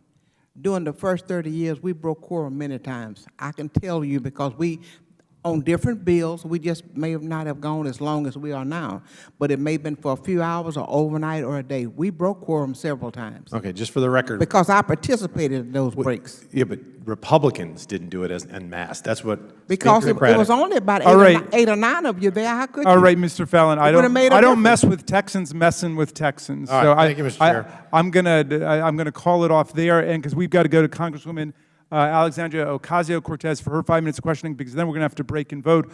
But it's not over because we've got more people, and I also want to thank Congresswoman Sheila Jackson-Lee, who spent the day with us. I don't know if she's still here. Congresswoman Ocasio-Cortez, you're recognized. Thank you so much, Chair Raskin. And, you know, even just recently, just a couple days ago, we saw that the Texas Senate passed a bill that removes education of Martin Luther King, women's suffrage, and Native American history from required curriculum in the state of Texas. So if anyone even studied American history, knew the work of King, knew the work and the necessity of women's rights and suffrage and Native American history in this country, they would know the importance of understanding this history in the context of present law. So let's start with a history lesson, and let's talk about Jim Crow. According to the Public Broadcasting Service, they define Jim Crow as the segregation and disenfranchisement laws known as Jim Crow represented a formal, codified system of racial apartheid. That is not a subjective definition. This is a settled definition of Jim Crow in the context of American history. I understand that the Texas State Senate thinks that that's not relevant or necessary to teach, but it is important in the context of understanding present law. Now, Representative Thompson, you were born in Jim Crow, in the era of Jim Crow. Is that correct? Yes, it is. Now, briefly, what were some of the voting limitations that you know of that targeted black voters during the Jim Crow era? The black code was one of them because it denied African Americans the right to vote. And then after that came the poll tax. And the poll tax stayed, even after the law was ruled unconstitutional, remained until 1966 in Texas. Now, Representative, and it's important to know that until 1966, we had apartheid in the racial apartheid, known as Jim Crow, in the United States of America. Now, during that era of Jim Crow, Representative Thompson, as you noted, that includes a polling tax, correct? Yes, it does. That includes voter ID laws, stringent voter ID laws back in that time, correct? Yes. Citizenship Yes. checks, correct? Difficult hours to vote during Jim Crow, correct? Right. And you had the normalization of white supremacist voters monitoring and intimidating black voters at polling locations during the era of Jim Crow, correct? That's correct. Now, let's walk through some of the dangerous measures proposed by your Texas State Republican colleagues and supported by Governor Abbott they're trying to enact today. So the proposed Texas bills, SB 1, HB 3, would set new ID requirements, so voters must provide their driver's license number, or if they don't have one, the last 4 digits of their Social Security or a signed affidavit, correct? Right. Now, they would also place a ban on the distribution of mail-in ballot applications, correct? Correct. As well as monthly citizenship checks. Monthly citizenship checks for voter registration, correct? Correct. They would also ban extended hours during early voting. Is that correct? For those persons we call essential workers who helped us during the pandemic, yes. And the proposed bills today, right now, will create an array of new criminal penalties and requirements for folks who assist voters at the polls or people who assist others planning to vote by mail. Is that correct? That is correct. These bills would then expand the authority of partisan poll watchers by granting them, quote unquote, what is known as free movement at a polling location, which could allow them to harass voters, correct? People with no training coming in your area. Representative Thompson, this sounds an awful lot like the Jim Crow that you grew up in and were born into. Based on your lived experience, would you say that these proposed voting laws are remnants of Jim Crow? I shouldn't even say remnants, revivals, an attempted revival at Jim Crow? Absolutely, Jim Crow 3.0. And would you agree that SB 1 and HB 3 are systematic measures to impede your community, Black communities, Latino communities, and wide variety, including, as Representative Presley had noted, disabled Americans, the constitutional right to vote, as was done in the past? Yes. Now, let's talk about voter, quote unquote, the myth of voter fraud. According to MIT Election Data and Science Lab, only about 0.00006% of total mail-in votes cast are results of voter fraud. That's less likely than being striked by lightning. Representative Bernal, are you familiar with the 2016 case at Texas Association of Hispanic County Judges versus Greg Abbott, the same governor who is supportive of these bills? Yes. And what did we learn? We learned that, once again, Texas discriminated against voters because of their race. In fact, it was, over the past 10 years, Texas has been found to have acted against the interests of minorities over 10 times by 3 federal courts with Republican appointees. So, to clarify, the Fifth Circuit already told Governor Abbott that these voter ID propositions are discriminatory, and Abbott knows this, has been told by the courts, and is still continuing to support laws that he knows are discriminatory as ruled in a court of law and by the judge. The witness may answer that question, and then the gentlelady's time has expired. Every chance they get. Thank you very much, and I yield my time. And thank you, Ms. Ocasio-Cortez. All right, so here's what we're going to do. Votes have been called. There are 9 votes. We're just going to keep it going. I hope my friend Congresswoman Norton is still on the call, because being the representative of the people of Washington, D.C., she doesn't have to go vote, and I'm hoping she can fill in for me when I've got to do it, because we've got some very distinguished representatives who are still yet to do their questioning. I'm going to go ahead and call on Representative Tlaib for her 5 minutes of questioning. Well, thank you so much, Chair. Yes. Mr. Chairman, I would insist that we, as we have normal, regular procedure, that we go back and forth. Is Mr. Comer here? I was waiting on him. Well, as you know, they've called a vote, and so I would insist that in that place, because you and I only 1 minute ago agreed we would continue, and I'm for continuing, but we would still, the Republicans would have a chance to respond for 5 minutes, not. Okay, well, is there another member? I mean, I'm trying to get through all the members. Well, that may be true, sir, but they have, as you know, have gone to vote. So okay, the moment he gets back, we will go to him. Well, I'm going to say, sir, that I believe that rather than 25 minutes of straight Democratic members, that the Republicans be given 5 minutes, and then the Democrats be given 5 minutes, and then the Republicans be given. Oh, I can go and get someone, but I got you. You and I cut a deal right here a minute ago. Mr. Sessions, forgive me, I'm trying to honor that deal. I'm told that it was your staff that just told us that Mr. Comer was not here and we should go ahead. Well, but that did not mean go ahead that we would not allow a Republican in that place. Well, I think 2 Republicans can go in a row, right? Yes, Chairman, they come look, back. my friends, in the spirit of Elijah Cummings, and I know I'm a poor substitute, we're going to get through this just fine. Every member of this committee is going to get the right to question. Mr. Chairman, you and I agree with that, and you and I have never agreed. I'm just wanting to know what the rules are. Okay, yes, so I'm going to make sure every member gets a question. I'm not going to try to cut anybody out. Poor Ms. Tlaib has been waiting so patiently. And that we respect. All right, good. And she always has such good humor. Ms. Tlaib, you're recognized for your 5 minutes of questioning. Thank you so much to both of you as we continue this really critical hearing.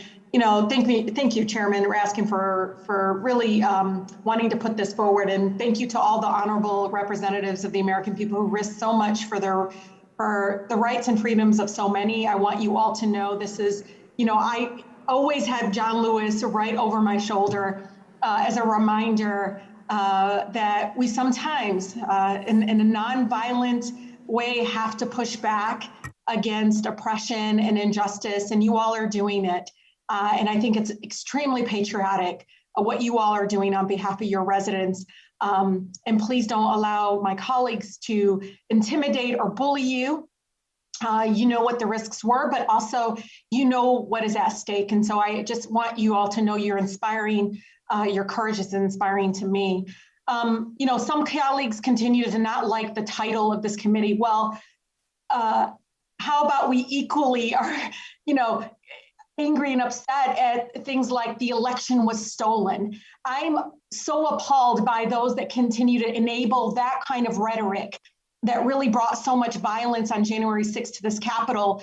And I want you all to know it wasn't my immigrant neighbors here at the Capitol. They're not attacking our democracy. And this continue to attack, people of color and those as if they somehow were the reason that the outcome of this election was not in their favor. And just remind my colleagues, please, you all won with the same system of democracy. You won your elections with the same system. The forever impeached president won his election with the same system that you are now trying to tear down, that you are trying to dismantle. You all won your elections with that same system that you now are saying is fueled with fraud and all these other things. So I do want, Mr. Chair, if I may, I think it's important to put into the record an article that says Texas had an outsized presence at the Capitol insurrection. Without objection. That's the title. And so let's be clear, these Republican voter suppression bills took pains to avoid mentioning race, but they are aimed directly at American voters of color. This is a blatant, disgusting attempt to return to Jim Crow disguised by expensive Washington consultants and lobbyists. They're covering it up, but we all know what this is about. We know this is because this playbook isn't new. And I know Ms. Thompson knows this. I mean, 2016, a federal judge struck down similar efforts in North Carolina where they wrote, quote, although the new provisions target African Americans with almost surgical precision, they constitute remedies for the problems, justifying them and in fact impose cures for problems that did not exist. Thus, the asserted justification cannot and do not conceal the state's true motivation. And now the Texas legislature, and to note, Michigan Republicans, I might add, are now doing everything they can to make it harder for my Black and brown neighbors across the country to vote, wanting to employ these very tools to use the new requirements for mail-in voting to suppress voters of color. These proposed bills immediately create intentional confusion regarding IDs and requirements designed to trick individuals and really intimidate individuals from voting. And I know Nina had talked a little bit about that, and knowing my mother who's an immigrant, it would have devastated her to have that happen to her as she went to exercise her vote. They also are threatening jail time for elected officials who solicit mass mail voter registration applications, criminalizing election officials who encourage citizens to vote, y'all. You know, all of us have done that. Go vote, have your voices heard. Oh, now you're gonna put handcuffs on those people. And while this provision would put elected election officials in jail for mailing absentee ballot applications to eligible citizens, y'all, it would still allow political parties to do the same thing. I cannot see any good faith reason why political parties would be able to help people vote absentee, but not nonpartisan election officials. We must face the facts about these bills in Texas, in Michigan, and countless others being pushed by my Republican colleagues, enabled by them across the nation. They're an attack on our American democracy. They failed. They failed, and now they want to cheat. And that is the exact truth. They want to somehow dismantle anybody that looks like me or has a name like mine to be able to go vote freely. And it makes me angry because they all benefited from that same system. They all are in their places of power because of that same system. And now because the forever impeached president did not win. They are putting this man before their country. If they do not, the blame for the death of our republic will not fall on those backing the former impeached president, but on those lack the courage to make a stand. So, Rep. Thompson, I'd like to close by hearing your voice here, which has been very powerful. Why do you think Republicans are pushing to make it harder to vote and going so far as wanting to jail election officials? Thank you, Ms. Tlaib, and the witness may answer that question, and thank you very much for your questioning. I think there's a change of the demographics in Texas when we have 84% of the people of color that makes up the population by 29 million people, and only 16% of the people who has been controlling it feel rather threatened at this particular time. That's what I think the whole thing is about. All right. Now, thank you very much for that answer. And here's what we're going to do. For both biological and parliamentary reasons, we're going to take a 15-minute break. Okay. The witnesses have requested some time, so everybody can go use the restroom, make a call, whatever you need to do. We will all go vote, and we will resume here in 15 minutes. And we will begin with the Republican side. I think Mr. Comer, if he's back. Then we'll go to Mr. Sarbanes, and we'll continue to make sure every member gets their questioning. So we have a temporary recess.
We're ready to resume, and I recognize Mr. Comer for 5 minutes. Thank you, Madam Chair. And I just want to briefly say I've studied the Texas bill. I've studied the Georgia voting bill that have been in the news a lot. I think the liberal mainstream media have mischaracterized both bills, significantly mischaracterized both bills. Both bills look to me like it make it easier to vote and harder to cheat, which is what every law-abiding, legal American voter should want.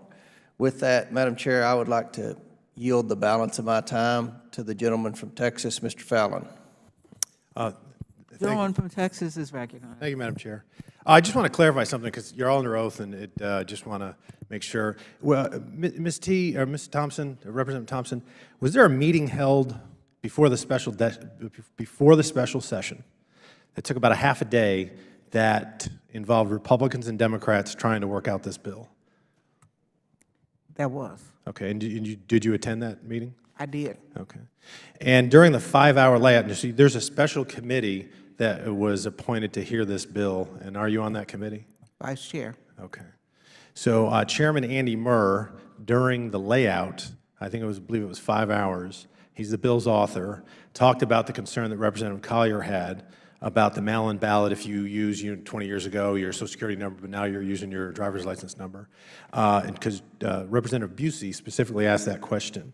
And the commitment was made. Do you remember a commitment being made by Chairman Murr? You might not, that's fine. I just want to. I don't recall it. If we watch the tape back, there'll be a commitment publicly made by Chairman Murr that he would cure that and he would fix it with a floor amendment. So I just want to move on from that. Representative Collier, do you believe, and I'm guessing that I know the answer, but I want to give you the chance to answer, that this bill, if it becomes law, would be restrictive? Can you explain, what do you mean restrictive? Harder to vote. I'm sorry? Harder to vote. I think that this bill, let me give you an example. As I sat here today, my integrity was questioned. The veracity of my statement was questioned by Congressman Sessions. He made an accusation that I was incorrect, and he said it with such authority that it called into question my actions. And based on that, it could deter someone from participating any further. Okay, well, I'm not Representative Sessions, but I'm going to have to reclaim my time again. It's just because we only have 3 You're minutes. asking about how that's going to make it harder. It's going to make it harder if I have a Representative Collier, if you don't want to answer the question, that's fine. I'm just asking, hard. do you believe this bill is going to be restrictive? You oppose the bill in its current form, so I'm guessing you don't think it's a good bill. Fair to say, yes or no? What I believe is that this is going to be harder on people, that they're going to be targeted for people of color to participate in the election process. So you would say it's at least it's racially maybe motivated, but certainly racially negative. It will have a disparate impact on people of color. Okay, and that's your view. We have 2 weeks of early voting in Texas. If we were to reduce that to 1 week, would you say that would have a disproportionate effect on people of color? I think you have to look at the totality of the circumstances. No, I mean, just say there's 2 weeks now. You can't just say it's that, though. It's more than that. It's also the hours, the location. Right. So this expands the hours, but no, it doesn't. This bill does not expand the hours. It reduces the hours. Okay, it does not. In 253 counties, it expands the hours. We had 24-hour voting. In one county. There was 24-hour voting, and now you cannot. That means it reduces was there 253 counties that had 24-hour voting in the last cycle? It reduces the ballot. No, there was not. It reduces the voting. Would you join me in condemning Connecticut and New Hampshire and Delaware and New York and New Jersey for being racially insensitive by not having 2 weeks of early voting? Some of those states don't have any early voting. I'm not familiar with what's going on in those other states. But you would say that early voting is a good thing? I would believe that you have to look at the totality of the circumstances. Okay, so you don't know where your stance is on early voting. Drive-through voting, can you name any states that allow 24-hour voting currently in statute? I know what Texas does, and Texas and Dallas County had drive-through Madam Chair, I'm going to have to reclaim my time on that one. How about drive-through voting? Do you know, are aware of any states? Harris County had drive-through voting. Any other That's the one states I'm aware other of. than Texas? That is the state I'm aware of, Texas. Okay, so there's none that you know of. No other 50 states. So I think that what we've seen here, now and correct me if I'm wrong, you called this bill Jim Crow 2.0? I have not made that statement today. Have you made it in the past? No. You've never said it? I don't believe I have. Okay, so you don't think, but do you believe It is that- discriminatory, though. You do believe it's racially discriminatory? It does have a disparate impact on people of color. So do you believe that people that support this bill are practicing racial discrimination? If you vote for I'm not it? saying, I think that the outcome of It would be the bill clear. would be a disparate impact. So I are you, believe are it's you more calling politically motivated. are you calling your Republican colleagues racist in any form by supporting this? They're bill? uninformed. They're uninformed. Ms. T, you said that there were Proud Boys that were practicing intimidation. I've never met a Proud Boy.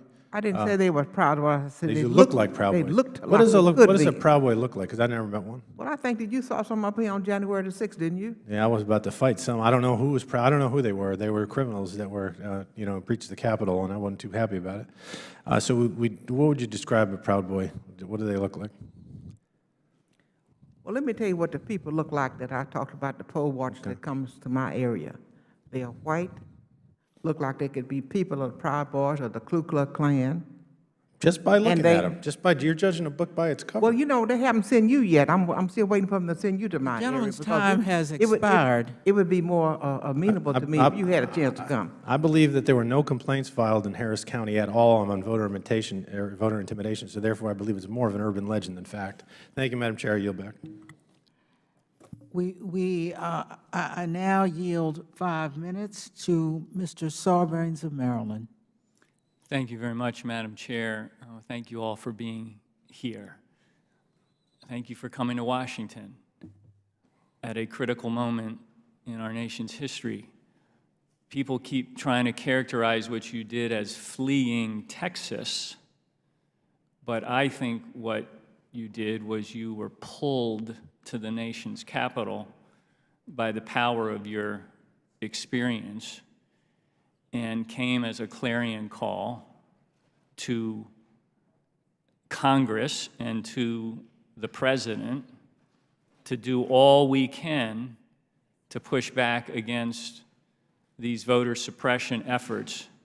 And you didn't just come for Texas, although that's your first love. You came on behalf of states and Americans all across the country who are facing similar rollback of their access to the ballot box. So I can't thank you enough for that.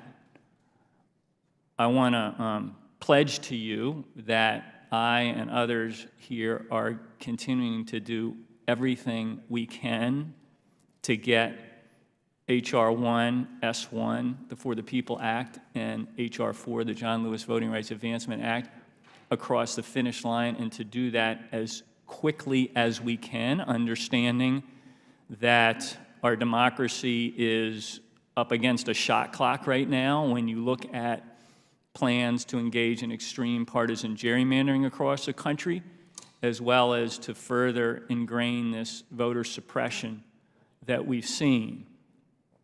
So I thank you for being here, and we very much appreciate your willingness to lean in every single day on these critical issues. At the end of the day, all we're trying to do is create a political ecosystem that puts the voter in a respectful place.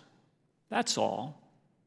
Not to give one voter an advantage over the other, but to raise standards all across this country so that when you wake up in the morning on the day you've decided to cast your vote, whether it's sitting at your kitchen table filling out an oval on a mail-in ballot, or it's going to an early voting center, or it's showing up on election day, you have confidence that you can complete that transaction without having 3 or 4 or 5 contingency plans to make it happen. That's all we're trying to do with these reforms. Let me ask you, Representative Collier, and then Representative Thompson and Bernal, I'd like to get your perspective. But you had mentioned, Representative Collier, I think very astutely, that things that can be dressed up as mere inconvenience or difficulty in accessing the ballot box are really just voter suppression. It's complicated sometimes. You can create a kind of Rubik's Cube or Rube Goldberg contraption on voting where you can say, well, that's, you know, the local has this rule and that rule, but somebody is masterminding that that's going to have an impact, and often an impact on certain groups. So I'd be interested to hear, we got about a minute and a half left, but maybe each of you could take a few seconds to talk about, you know, one or two examples of something that gets painted as, you know, inconvenience or difficulty, but you know and you've seen that actually it has an impact, and often a disproportionate impact, on the ability of people to access the ballot box. We can start with you, Representative Collier. Thank you so much for the great question. You know, when the polling locations change, people get used to voting in a particular location, but if they change those continuously, then that is a form of suppression. When you change the hours that a polling location is open, on different days even, so you may say Monday, Wednesday, and Friday, it's open from 11 to 7, but 7 to 7 on Tuesdays and Thursdays. That can get complicated and confusing. Those are methods. The other thing, it deals with the types of identification. So you can use your open to carry license, your license to carry, but you cannot use your student ID that's issued by a state institution. So it's confusing, and there's a lot of red tape when it comes down to voting by mail that make it difficult for people to participate in the process. It's cumbersome.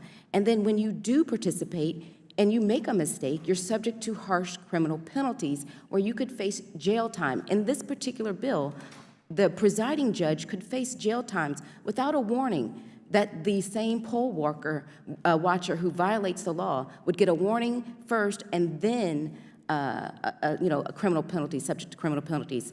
So I don't see parity in the law that they're doing for this particular measure when it comes down to elections. And so that's what we want to make sure. And it's unfortunate that we have to come to Washington, D.C. We are still doing our job. Today, I have not stopped doing my job and representing my constituents since 2013, and that I would have to come from a member of Congress to tell me that he's negotiated and confirmed that a provision that was harmful to people will be removed. So that's unfortunate, but that's where we are today. And so I thank you for your bill and for the consideration, and I look forward to working with you. Well, unfortunately, I've run out of time. I'd love to get the thoughts of the other panelists, but I'm out of time. I did just want to say, Mr. Chairman, that as Representative Bernal said before, the word of mouth goes back into a community about how hard or easy it is to cast your vote. And wouldn't it be something if we could create standards across this country so that when people went back to their community, they said, you know, I went and voted today, and it worked out just fine for me. And we should all get out there and cast our vote and raise our voice. With that, let me yield back my time. Thank you, Mr. Sarbanes, for your leadership and your questioning. We go now to Ms. Fletcher, who represents Houston, who's not a member of the subcommittee, but she waved on and changed all of her travel plans just to be here to hear the distinguished representatives. Ms. Fletcher, you're recognized for your 5 minutes of questioning. Well, thank you so much, Mr. Chairman, for allowing me to participate in today's hearing, to join you for the hearing. And I really want to thank our witnesses for being here, both those who are here in person and those who are joining us virtually. I have limited time with 5 minutes, but I do want to respond to a few issues that we've heard today and also give you all a chance to respond. There were several questions that I think the witnesses were not able to answer fully. But I also want to address why we are here and why this matters. You know, these bills are being written in Texas, but these bills are being written across the country. And this is a national issue. And what's happening in Texas is really a cautionary tale. I want to follow up on something that my colleague, Mr. Fallon, said. You know, he raised the issue and said that, you know, it was horrifying to him and heartbreaking to hear about the past. Our witnesses here are talking about the past, but they're talking about the present. They are talking about what's being done to suppress the vote in Texas today. It is still happening, and it may not be, as our beloved late colleague John Lewis told us, requiring people to count the number of jelly beans in the jar, but our witnesses are telling us what's happening right now, and we need to listen to them, and we need to understand how we respond to this at a federal level. I have a couple of quick follow-up questions. Ms. Thompson, Representative Mace asked you several questions about what you need in Texas an ID for, and she asked a litany of questions. But there was one question she didn't ask, which was, does Texas require you to have an ID to vote? And I believe the answer is yes. In Texas, we have voter ID, and this bill is not about voter ID. It's a distraction from the issues and the methods that are in front of us. Is that right? Yes. And you also talked a little bit about the poll watchers. And I would like to know, I understand in this last legislative session that Texas passed what's called constitutional carry. Can those poll watchers carry weapons into the polling places under this legislation? We're not sure yet, but I'm not sure. I don't think so, but I'm not sure. Okay. Another question I had in a follow-up, and this is directed at Ms. Perales. Mr. Roy asked a question about Section 2 of the Voting Rights Act. And is it fair to say that the Voting Rights Act has, in fact, been watered down over the years and that we need to protect the rights of voters under Section 5 as well as Section 2? Yes, it is absolutely true to say that. And he was inaccurate in saying Section 5 was struck down. It was not. It was the coverage formula in Section 4. Nevertheless, Texas voters and many others throughout the South have lost an important guarantee of their voting rights, and it needs to be restored as soon as possible. Thank you very much, Ms. Prowse. Another thing that we heard several of our colleagues talking about today is, in fact, some of the very innovative things that happened in Houston and Harris County, which I have the privilege of representing here in the Congress, and some of the extraordinary steps that our officials there took to make sure that people could safely exercise their right to vote during the pandemic. So some of the things that have been framed as issues of convenience really are issues of access. And from my experience, people across my district voted using these methods for a variety of reasons, and it was all voters who took advantage of these methods. And our elections administrator testified before the Texas legislature in the spring about some additional bills, not this current version of the bill, but a prior iteration, and really explained that some of the critical pieces that are challenging here is forbidding elections offices from telling people about mail-in ballots, about educating voters about their options to access the ballot box. It's a real micromanagement of local entities that's kind of contrary to what Texas Republicans have traditionally identified as a value of theirs. But it also does something, and we heard this from our colleagues today, that you're just kind of requiring some of the same things for people. But I would love to hear from you all how some of these things, and I think that's been the point of this hearing, that may seem facially neutral, are in fact discriminatory and will have a disproportionate impact on people in the communities that we all represent. And so I want to turn back because I think that Ms. Collier and I believe also Ms. Prowse were both not able to answer two questions. So I want to give you the time I have remaining to clear up anything that was asked and you didn't get a chance to completely answer. Okay, the gentlelady yields back, and you will each be given a quick sec to respond.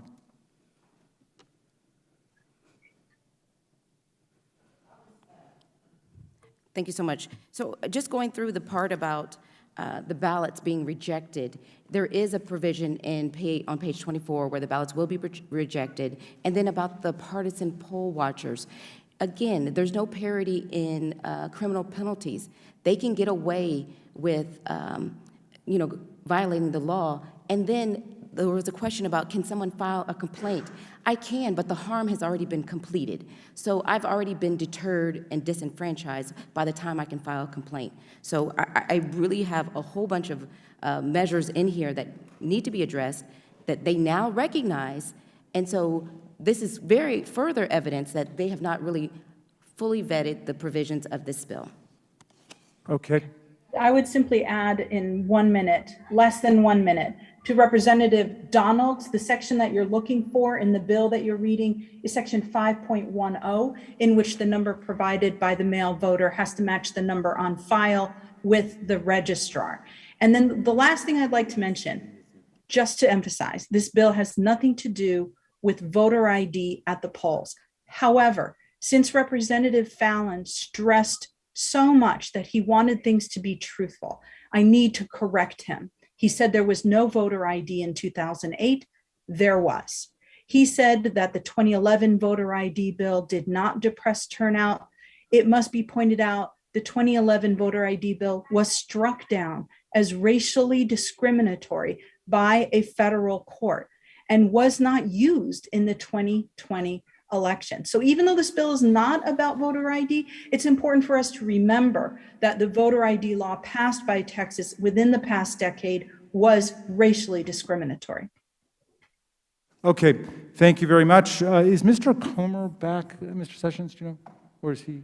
I do not believe that he is back yet. As you know, there are 7 or 8 votes Yeah. on the floor, and people are doing, as is constitutionally required, doing that duty also. Of course.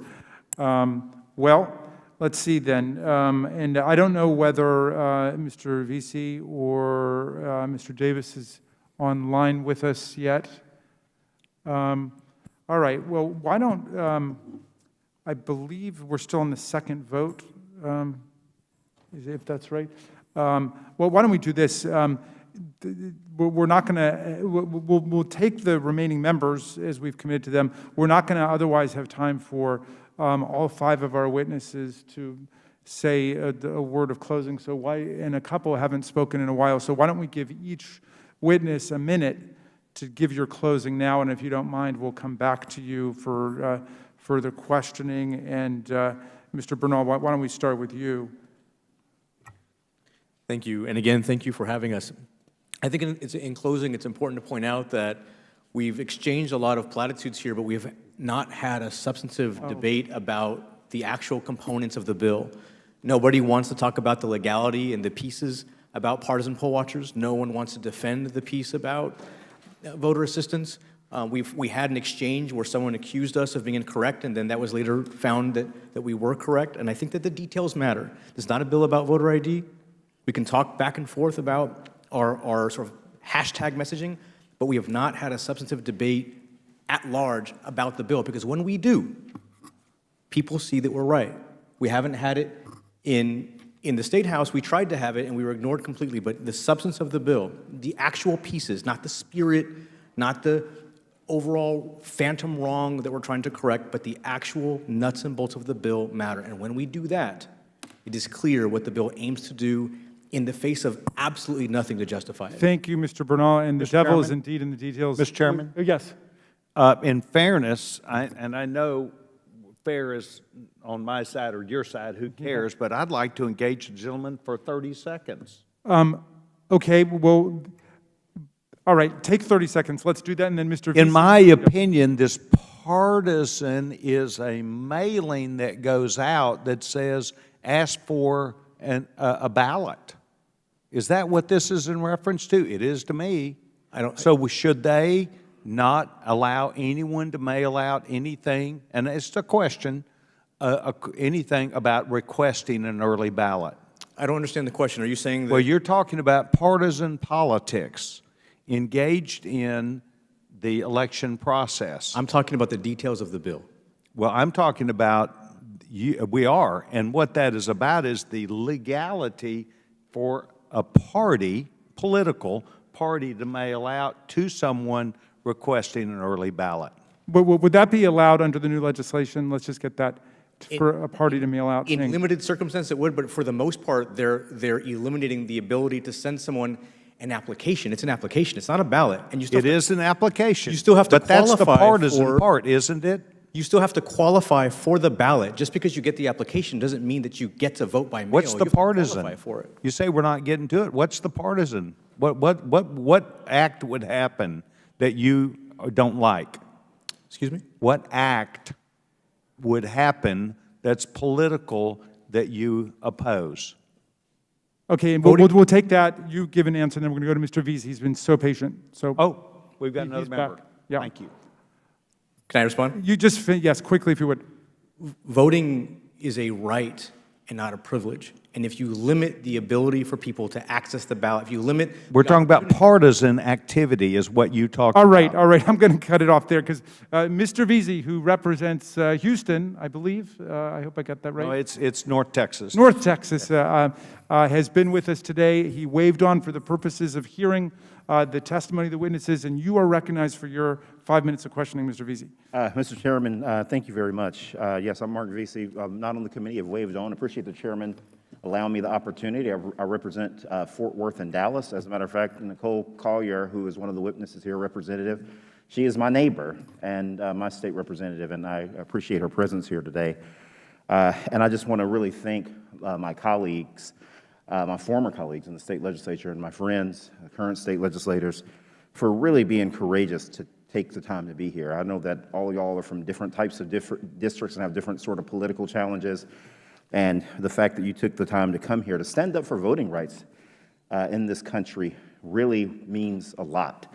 And that was one of the reasons why I started the Congressional Voting Rights Caucus. I'm the chair of the Congressional Voting Rights Caucus here in the U.S. House of Representatives, and started it because from my time in the state legislature, I knew that we were going to have some troubled times just because of a lot of the pretty blatant voter suppression attempts that I saw when I was in the legislature, including a group called the King Street Patriots that came to testify that people should be allowed to record people with cell phones while they vote. Just absolutely, ridiculous that we are still having to live that way. And I wanted to ask, I don't know if I think Representative Clardy is still on. There has been a lot of talk and discussion about these rules and the fact that these brave Texans have broken quorum to come here. Before, because Representative Clardy and I did not overlap in the State House. I think we missed each other by one session.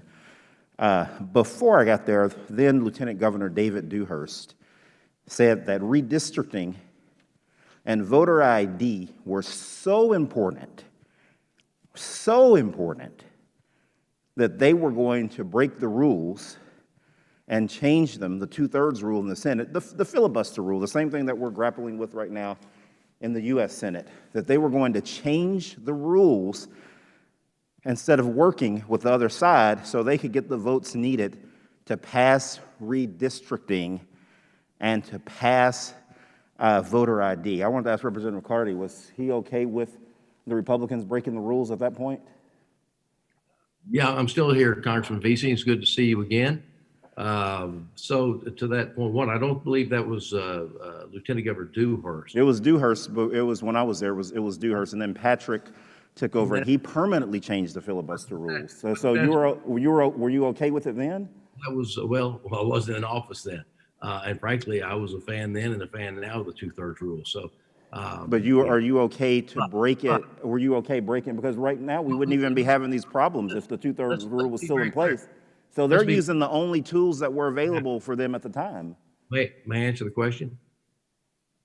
Again, before my time, but as you described it, it sounds like to me the Dewhurst, and this is in the other chamber that you and I didn't serve in, that they avail themselves of their rules to change their rules, which we do every session. We adopt in the House our rules. We can modify or change them, keep them the same. So they did act under the color and under the letter of their law, if that's what was done. I'm So you were okay with them changing the rules for their means, but you have a problem with what Representative Thompson and the other Democratic state legislators do. And I just don't get the double standard. I wanted to ask Ms. Thompson. I'm in favor of them following the rules, and part of the rules allow you to modify or change the rules. They're following the rules right now. Thank you. What it does allow you to do is leave the state in abrogation of your Constitution. Thank you, Representative Clardy. Thank you. I wanted to ask Representative Thompson something. I'm going to go off script from my remarks here, and I wanted to ask you this in closing. I don't know if you've seen the movie Birth of a Nation or not. It's a terrible movie, and one of the things that we have a hard time explaining to some of our white colleagues here is how racism is normalized. We're having this big debate right now over critical race theory and things like that about how racism is normalized in society. And you have to see this movie to understand how people that were liberal and conservative back during that time period, our colleagues' grandparents and their great-grandparents believed these crazy stories and tales about black people committing voter fraud. And we're starting to hear these same stories and these same tales today. As a matter of fact, Ms. Thompson, you had one of your colleagues in the State House that had a map that was showing here's where the voter fraud takes place. I don't know if you remember seeing that video. He was saying, here's where the voter fraud takes place. And he was pointing to black precincts, and there was absolutely zero evidence of any voter fraud that was taking place. It was pure stereotyping. When you see this sort of stereotyping in 2021, Ms. Thompson, because you've seen Jim Crow end and get to where we are now. When you see the same sort of racial stereotyping taking place today in 2021 that took place in a D.W. Griffith film in 1915, how does that make you feel? The time of the gentleman's expired. Thank you to the gentleman from Dallas-Fort Worth, and the witness may answer the question. It makes me feel like I'm not going to ever stop having to deal with the past and have to continue to keep fighting the past. And I can't progress further than the past. And my children will never get an opportunity, nor their children, to be able to live in society and be treated as an American and respected as American and have an opportunity and a right to be able to have a voice in their democracy. A right that we all are guaranteed under the Constitution. And in addition thereto, to feel as though that they are real citizens of this country, the only country that they have been born in and they know about. That's how I feel. Again, thank you to the gentleman from Dallas-Fort Worth, and Ms. Thompson, thank you. Let's see. Mr. Davis, who's our final representative, is now on Zoom. Representative Davis, you are recognized for your 5 minutes of questioning. Thank you. Thank you very much, Mr. Chairman, for calling this very important hearing. And I certainly want to thank all of our witnesses, especially those who came all the way from Texas, and I don't really care how they got there, whether it was by plane, train, even if they had to walk, I think they would have been there just the same. So I thank them for taking their time and for coming. As a matter of fact, I call them my heroes and sheroes, and I call them that because I'm reminded that Dr. King was often fond of saying that injustice anywhere is a threat to justice everywhere. And so even though we've been talking about Texas, but there are many places throughout the country where there are efforts to suppress, deny, delay, and take away the rights of people to vote, and certainly not to enhance them, which is what it seems like we really ought to be doing, is trying to make it easier for people to participate in public decision-making. You know, after Republicans failed to pass these voter registration restrictions during the regular legislative session, Governor Abbott called a special session to try to ram through these anti-democratic measures. Under Texas law, the governor must set an agenda for these special sessions by specifying what issues lawmakers should consider. There were 11 items on the governor's agenda, which he released less than a day before the special session began. He called these priority items that will keep Texas, and I quote, on a path to prosperity. I think we have a slide that might show those. If we do, can we have the slide? Well, we won't worry about it at the moment. Governor Abbott had some other things. There we are. As you can see, Governor Abbott has other things on his mind beyond just voter suppression. He also focused on banning transgender student athletes from school sports and on curtailing discussions of racism in Texas classrooms, and on further restricting a woman's right to choose. But you know what is not included on this list? There's nothing on this list about solving the problems with Texas electrical grid that caused widespread power outages during winter storms this year. And I think we have a slide that would show some of that. Over 200 people died. An investigation by NBC News, the Texas Tribune, and ProPublica blamed the power failures for an unprecedented wave of carbon monoxide poisoning. Our subcommittee on environment is currently investigating these failures.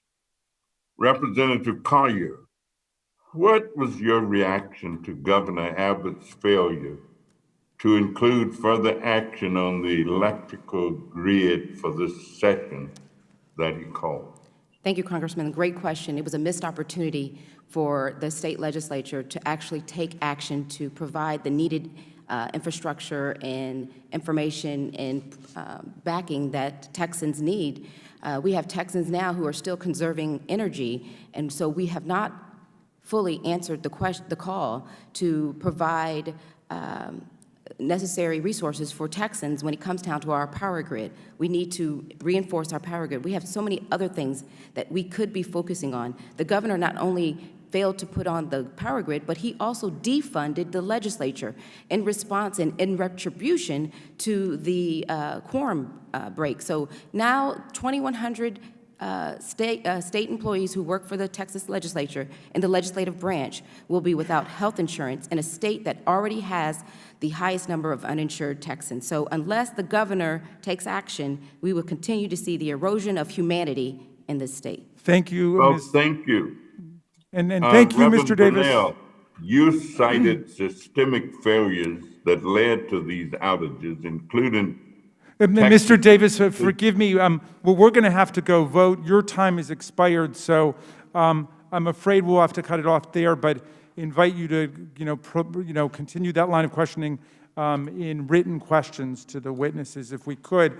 Thank you, Mr. Chairman, and I yield back and thank the witnesses again for coming. And thank you, Mr. Davis. Let's see. So what I'd like to do is to give, you've already gone, Mr. Bernal. I'd like to give 30 seconds to each of the witnesses for any closing thoughts, including the ones who are on Zoom. Ms. Collier, did you have something that you could do within 30 seconds? I just love you fucking niggers chimping out. You know, you're too fucking stupid to go down like every other race, every other person in America and get an ID to vote. But not you dumb fucking porch monkeys. You can't even accomplish that.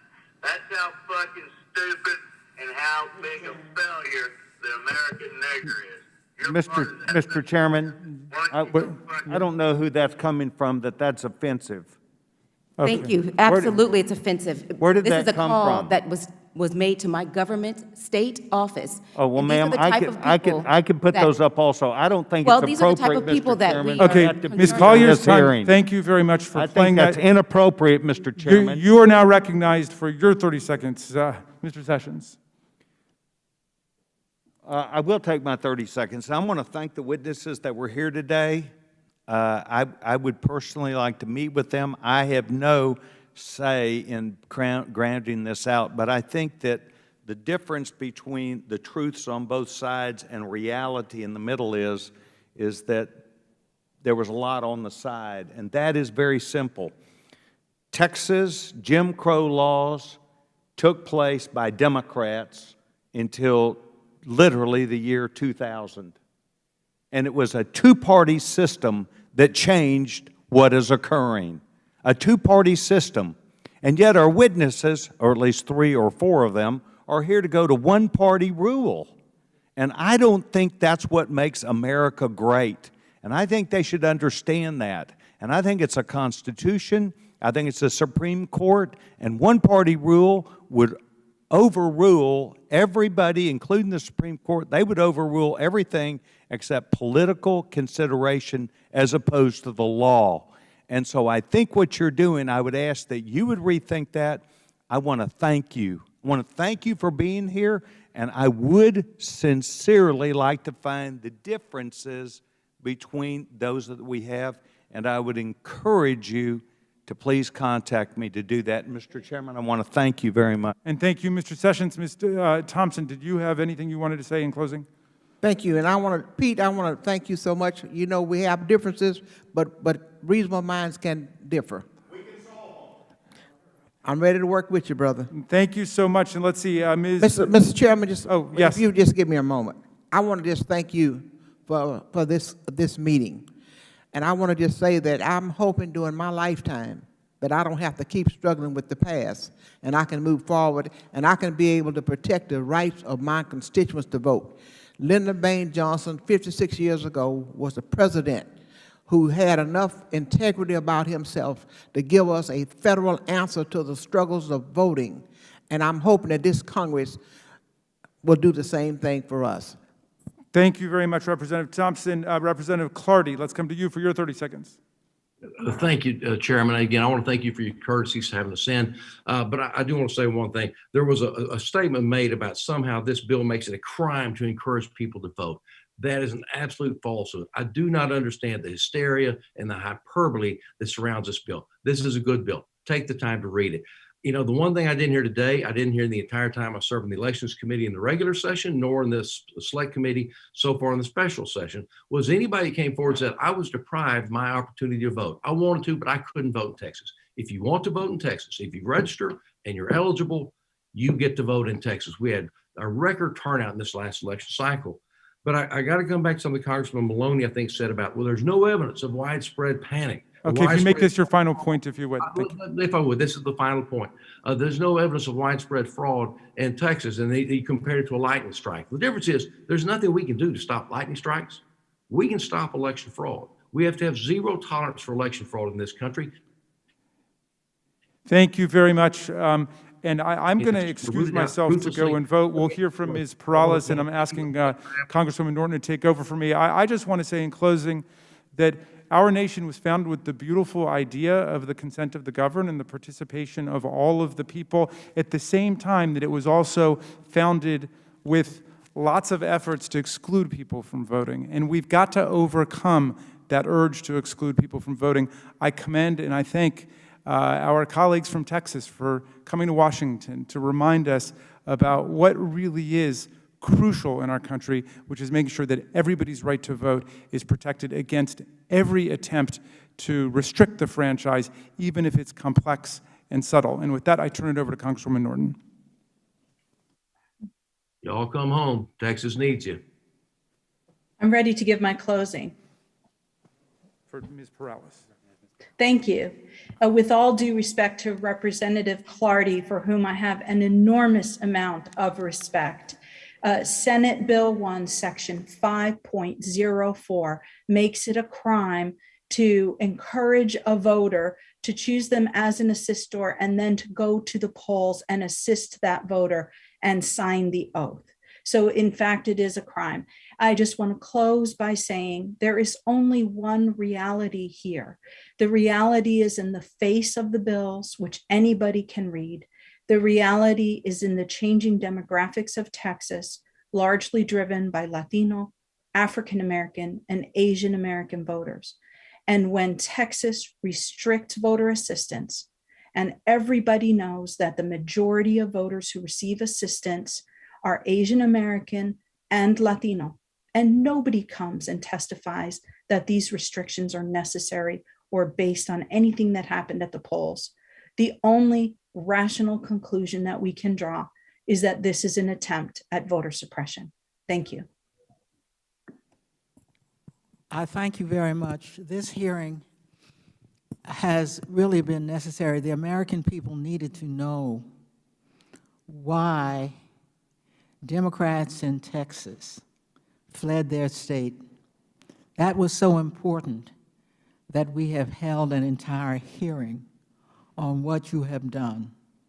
I can only thank you that your own extraordinary steps have educated the rest of the country on just how important voting is. You have come to the District of Columbia, which I represent, The District of Columbia does not have the final vote on the House floor. I vote in this committee, and I have all the other benefits of being a House member. I have no representation. The people I represent, a number larger than those of 2 states that have all of their rights, have no votes whatsoever in the Senate.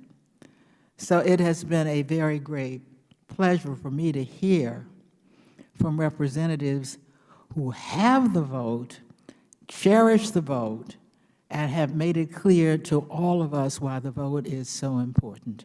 I thank you very much again for your testimony, and this hearing is now adjourned.